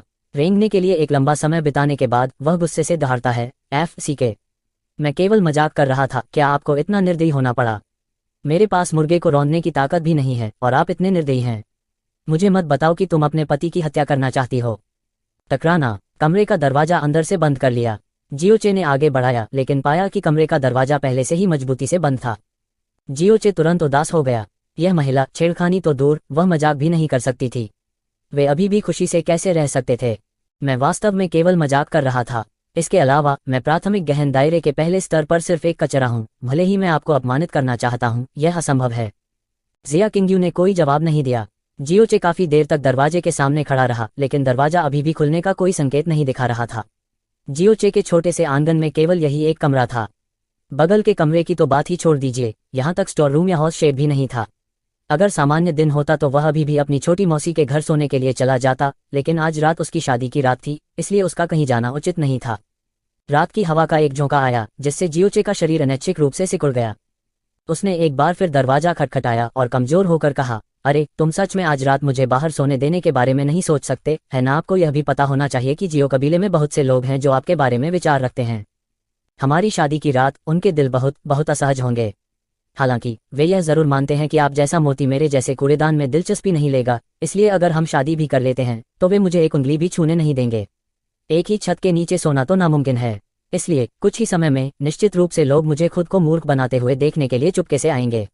यदि वे मुझे तुम्हारे द्वारा कमरे के बाहर बंद देख लेंगे तो मैं पूरी तरह से उपहास का पात्र बन जाऊंगा। उद्धरण चिन्ह, कोई बात नहीं, मैं अब भी तुम्हारा पति हूं। मुझे मत बताओ कि वास्तव में तुम्हारे पास उन्हें देखने के लिए दिल है जो मुझे बेवकूफ बनाते हैं। कमरा अब भी खामोश था। बस जब जियोचे मदद नहीं कर सकता था लेकिन दरवाजे को लात मारना चाहता था, कसकर बंद दरवाजा आखिरकार धीरे धीरे खुल गया। जियोचे बिजली की गति से अंदर आया और पेंक के साथ उसने दरवाजा कसकर बंद कर दिया। जिया किंगयू, जो बिस्तर के पास थी, ने अभी भी अपनी पिछली मुद्रा को बनाए रखा। हालांकि यह सिर्फ एक साधारण बैठने की मुद्रा थी, लेकिन इसने एक धुंधली उदात्ता और शिष्ट भावना प्रस्तुत की। उसकी खूबसूरत आंखें थोड़ी मुड़ गईं, कुछ शर्मिंदा जियोचे की ओर देखा और हल्के से कहा, आपको मेरे 5 कदमों के भीतर आने की अनुमति नहीं है। उद्धरण चिन्ह ... फिर तुम मुझे कहाँ सोना चाहते हो? जियोचे ने नाखुश होकर अपने होंठ सिकोड़ लिए। इस कमरे में जगह बहुत कम थी और केवल एक बिस्तर, एक अध्ययन मेज, एक छोटी खाने की मेज और 2 अलमारियां थीं। पूर्व से पश्चिम तक का पूरा कमरा ज्यादा से ज्यादा 7 या 8 कदम की दूरी पर था। 5 कदम दूर, मूल रूप से इसका मतलब था कि उसे बिस्तर के विपरीत दीवार के कोने में सिकुड़ना था।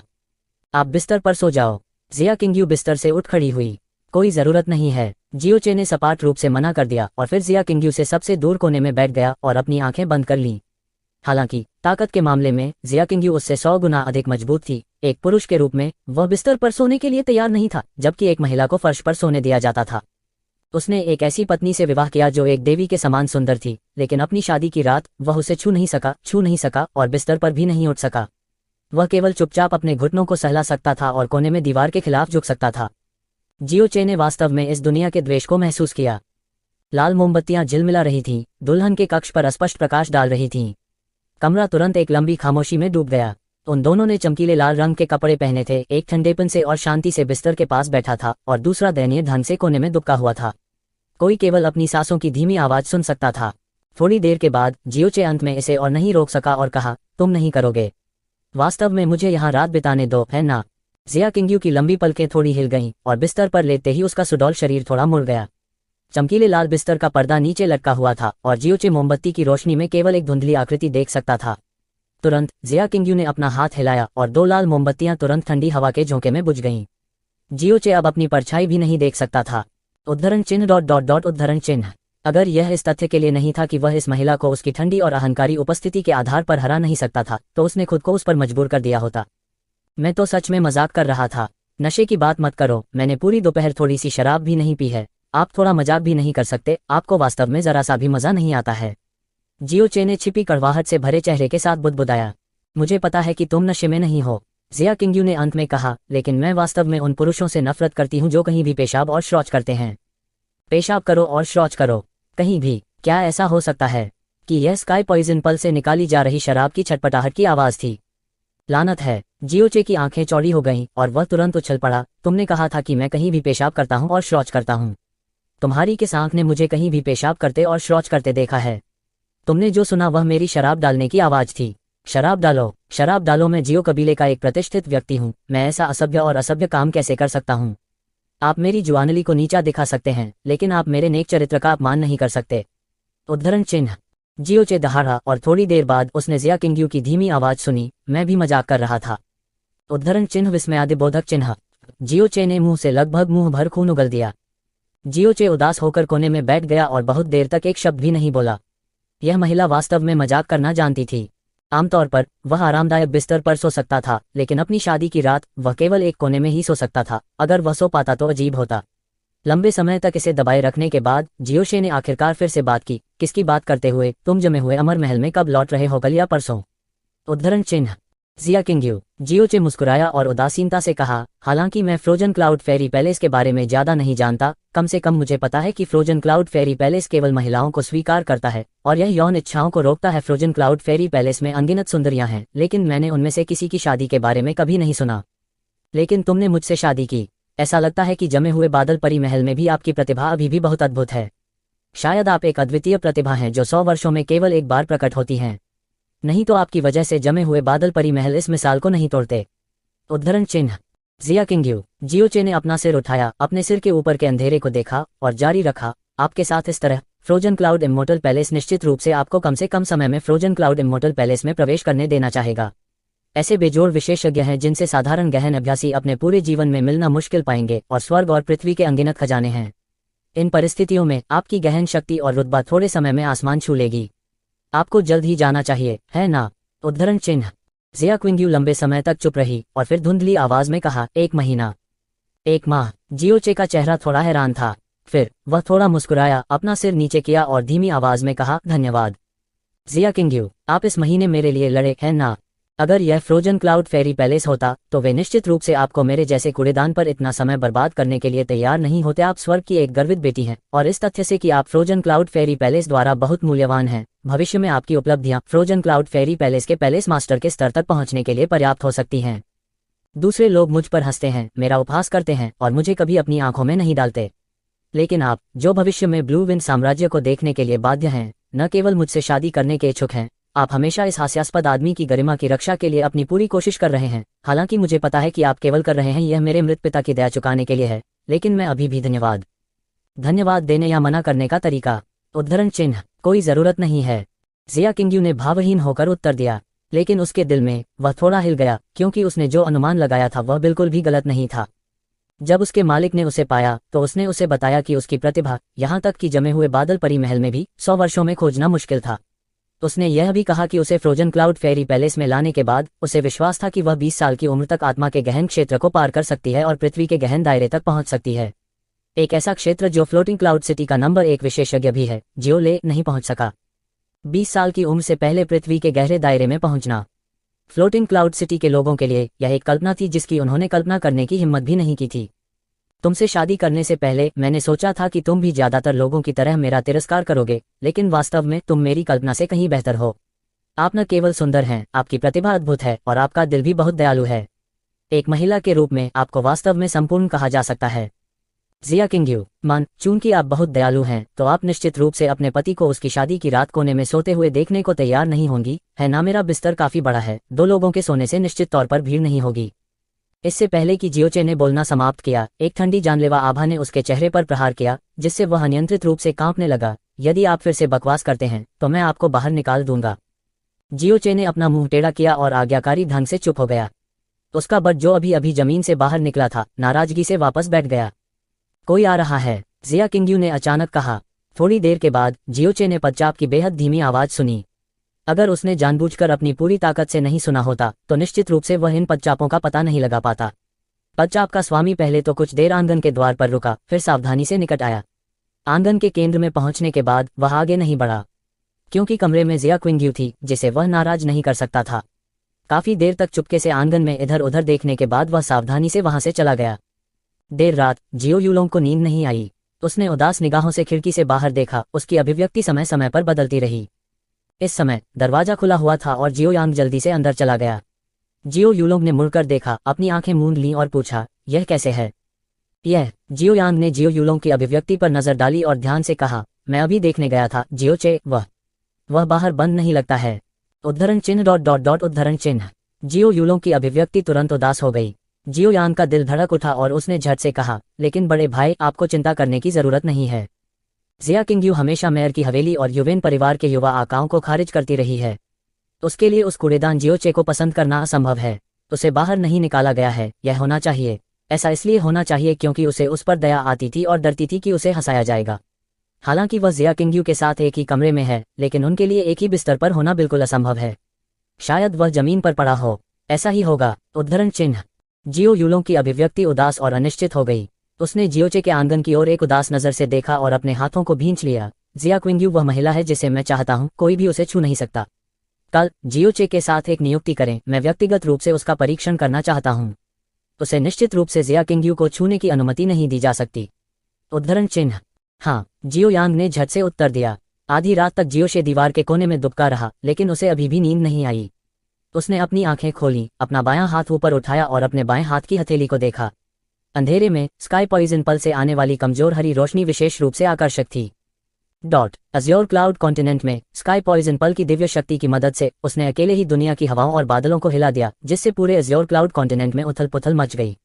हालांकि उसने इसके सभी जहर को लगभग समाप्त कर दिया था। शक्ति अब जब स्काई पॉइजन पल उसके शरीर के साथ मिल गया था तो वह स्काई पॉइजन पल से किसी भी जहरीली शक्ति के अस्तित्व को लगभग महसूस नहीं कर सकता था, जो पहले से ही उसके शरीर का हिस्सा बन चुका था।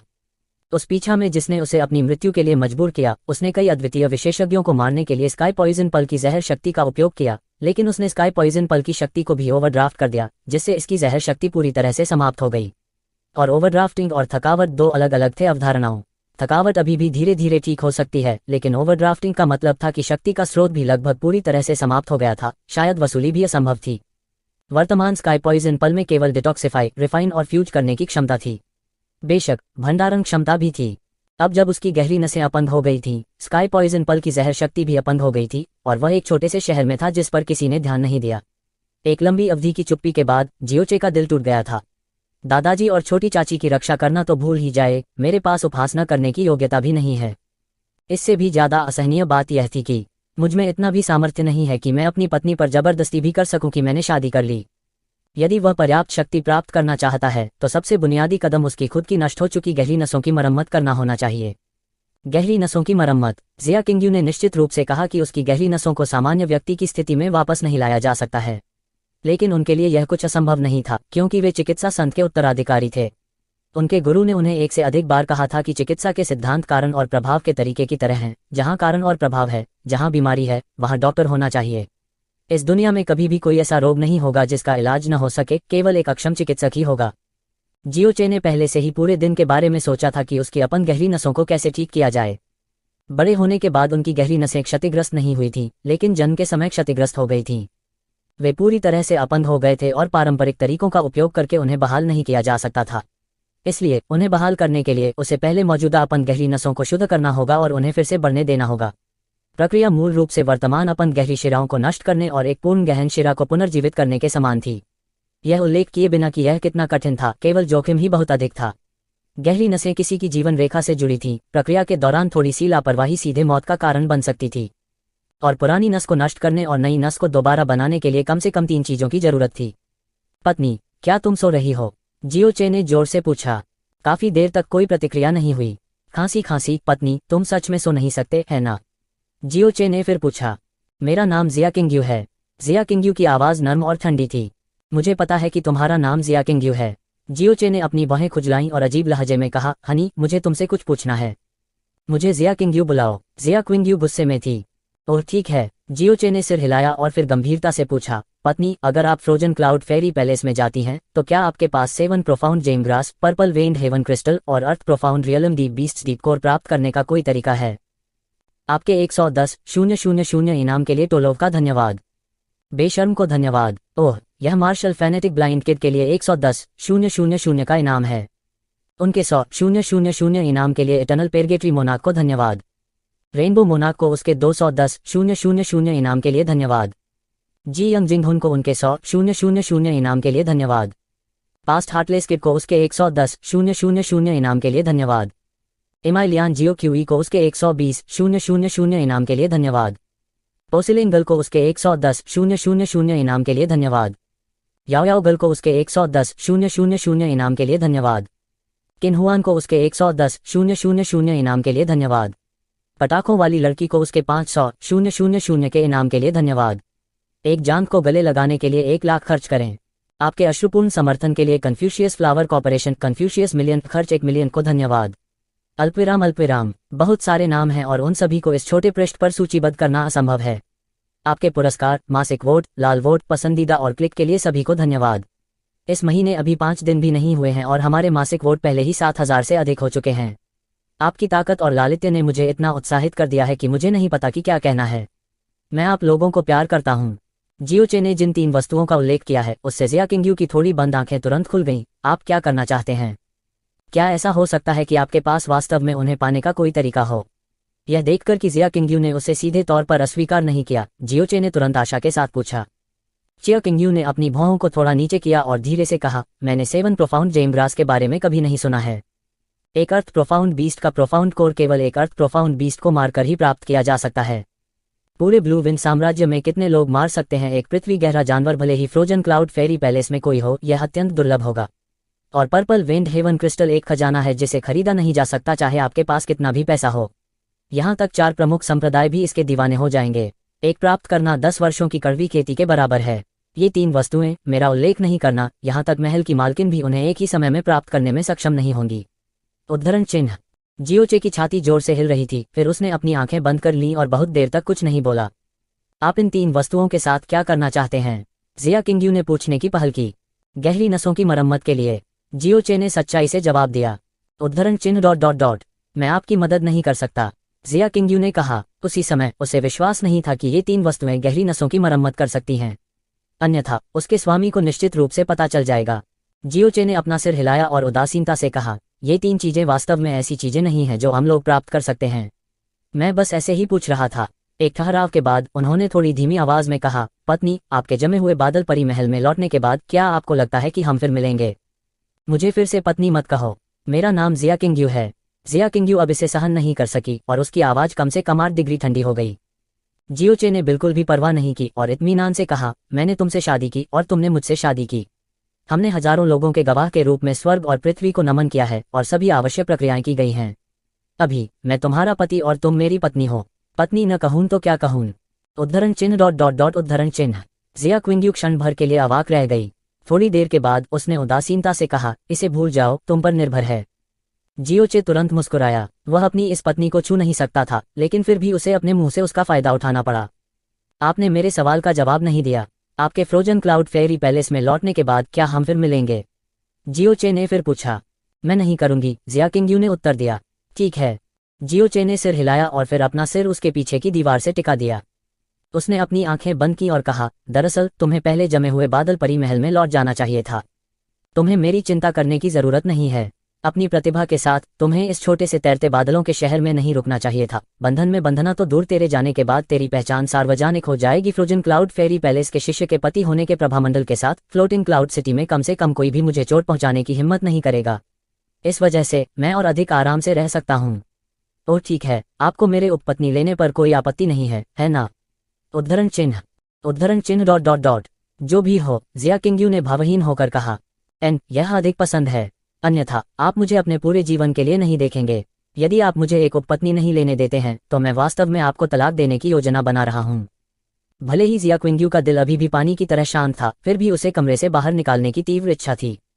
इस समय उसने अचानक जियो चे को खड़े होकर दरवाजे की ओर जाते देखा। उसने तुरंत पूछा, कहाँ जा रहे हो? मैं सो नहीं सकता, इसलिए मैं सितारों को देखने जा रहा हूँ, जियो चे ने जवाब दिया। उसी समय वह अपने दिल में कराह उठा, यह महिला, अगर तुम यहाँ आधी रात बैठती हो तो देखते हैं कि तुम सो सकते हो। जिया क्विंगयू ने और कुछ नहीं कहा। जियो चे ने धक्का देकर दरवाजा खोला और बाहर चला गया।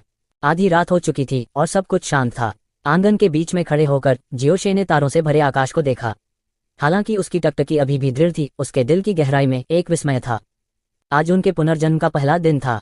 हालांकि उनके स्वभाव में एक जबरदस्त बदलाव आया था। उनकी गहरी शिराओं ने उसे ऐसा बना दिया था कि उनकी मानसिक स्थिति कितनी भी मजबूत क्यों न हो, उन्हें अपनी वर्तमान स्थिति से बाहर निकलने का रास्ता नहीं मिल रहा था। अगर वह 7 प्रोफाउंड जेम ग्रास, पर्पल वेंड हेवन क्रिस्टल और earth profound beasts profound core प्राप्त कर सकता है तो उसके पास अपनी गहरी नसों को बहाल करने का 50% से अधिक मौका होगा।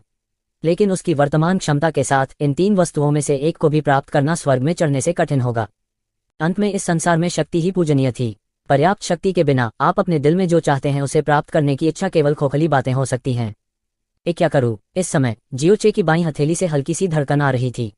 उसने अवचेतन रूप से अपना बायां हाथ उठाया और झटके से देखा कि उसकी हथेली पर स्काई पॉइजन पल का पैटर्न एक कमजोर प्रकाश उत्सर्जित कर रहा था, जो वर्तमान में अपेक्षाकृत उच्च आवृत्ति पर चमक रहा था। जियो चे के शिष्य तुरंत सिकुड़ गए। वह अचानक घूमा और उत्तर की ओर देखा।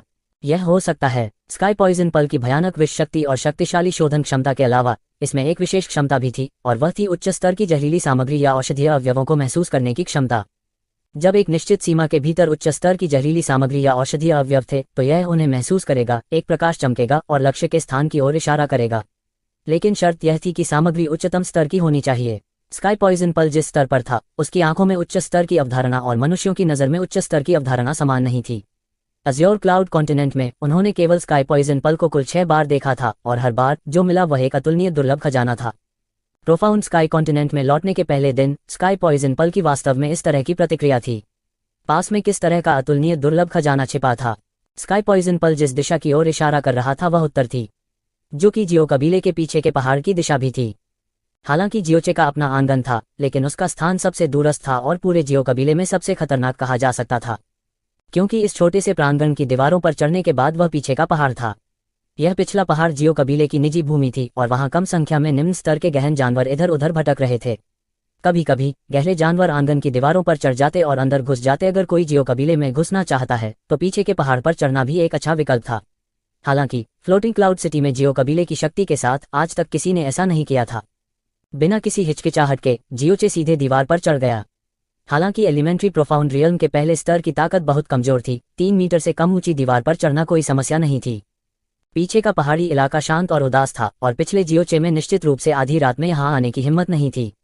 हालांकि चमकीला चांद आसमान में ऊंचा लटका हुआ था और वहां अनगिनत तारे थे, इसलिए रोशनी बहुत कम नहीं थी। जियोचे ने चारों ओर देखा और यह पुष्टि करने के बाद कि कोई नहीं था, उसने अपने कदमों को हल्का किया और उस दिशा की ओर चल दिया जिस दिशा में स्काई पॉइजन पल ने इशारा किया था। चांदनी के नीचे पर्वत श्रृंखला धुंध की एक पतली परत रहस्यमय और खतरनाक लग रही थी। कुछ ही समय बाद जियोचे पहाड़ की तलहटी में आ गया और यहीं पर स्काई पॉइजन पल की टिमटिमाती आवृत्ति अपने उच्चतम स्तर पर पहुंच गई। जियोचे ने अपने कदम रोक लिए और संदेह की लहर, क्या यह पास में हो सकता है? लेकिन यह स्पष्ट रूप से पहाड़ी क्षेत्र की तलहटी थी और जियो कबीले के किमियागरों को हर दिन वहां से गुजरना पड़ता था। यदि यह यहाँ बढ़ रहा होता तो दुर्लभ खजाने का उल्लेख नहीं करना, भले ही यह थोड़ा बेहतर औषधीय घटक होता, इसे बहुत पहले ही खोज लिया गया होता। वह इसे लेने के लिए उसका इंतजार क्यों करेगा? लेकिन स्काई पॉइजन पल की झिलमिलाहट आवृत्ति का पहले से ही मतलब था कि लक्ष्य उसके 10 चरणों के भीतर था। चमकदार चांदनी को उधार लेकर जियोचे की बाहें तन गईं और उसकी निगाहें धीरे धीरे हिलने लगीं, ध्यान से आसपास की जमीन के हर इंच को खोजते हुए। सामान्य परिस्थितियों में औषधीय घटक जितना अधिक कीमती होगा वह उतना ही खतरनाक या चरम स्थान पर विकसित होगा। पहाड़ की तलहटी में हर जगह मातम था और जियोचे यह संदेह करने से खुद को रोक नहीं सका कि स्काई पॉइजन पल की इंद्रियों में कुछ गड़बड़ है। उसकी निगाह एक छोटे घेरे में चली गई, लेकिन खरपतवार के अलावा उसे सबसे आम औषधीय जड़ी बूटी भी नहीं मिली। जैसे ही वह हार मानने वाला था, उसकी आंखों के कोने में अचानक एक स्पष्ट परिवर्तन दिखाई दिया।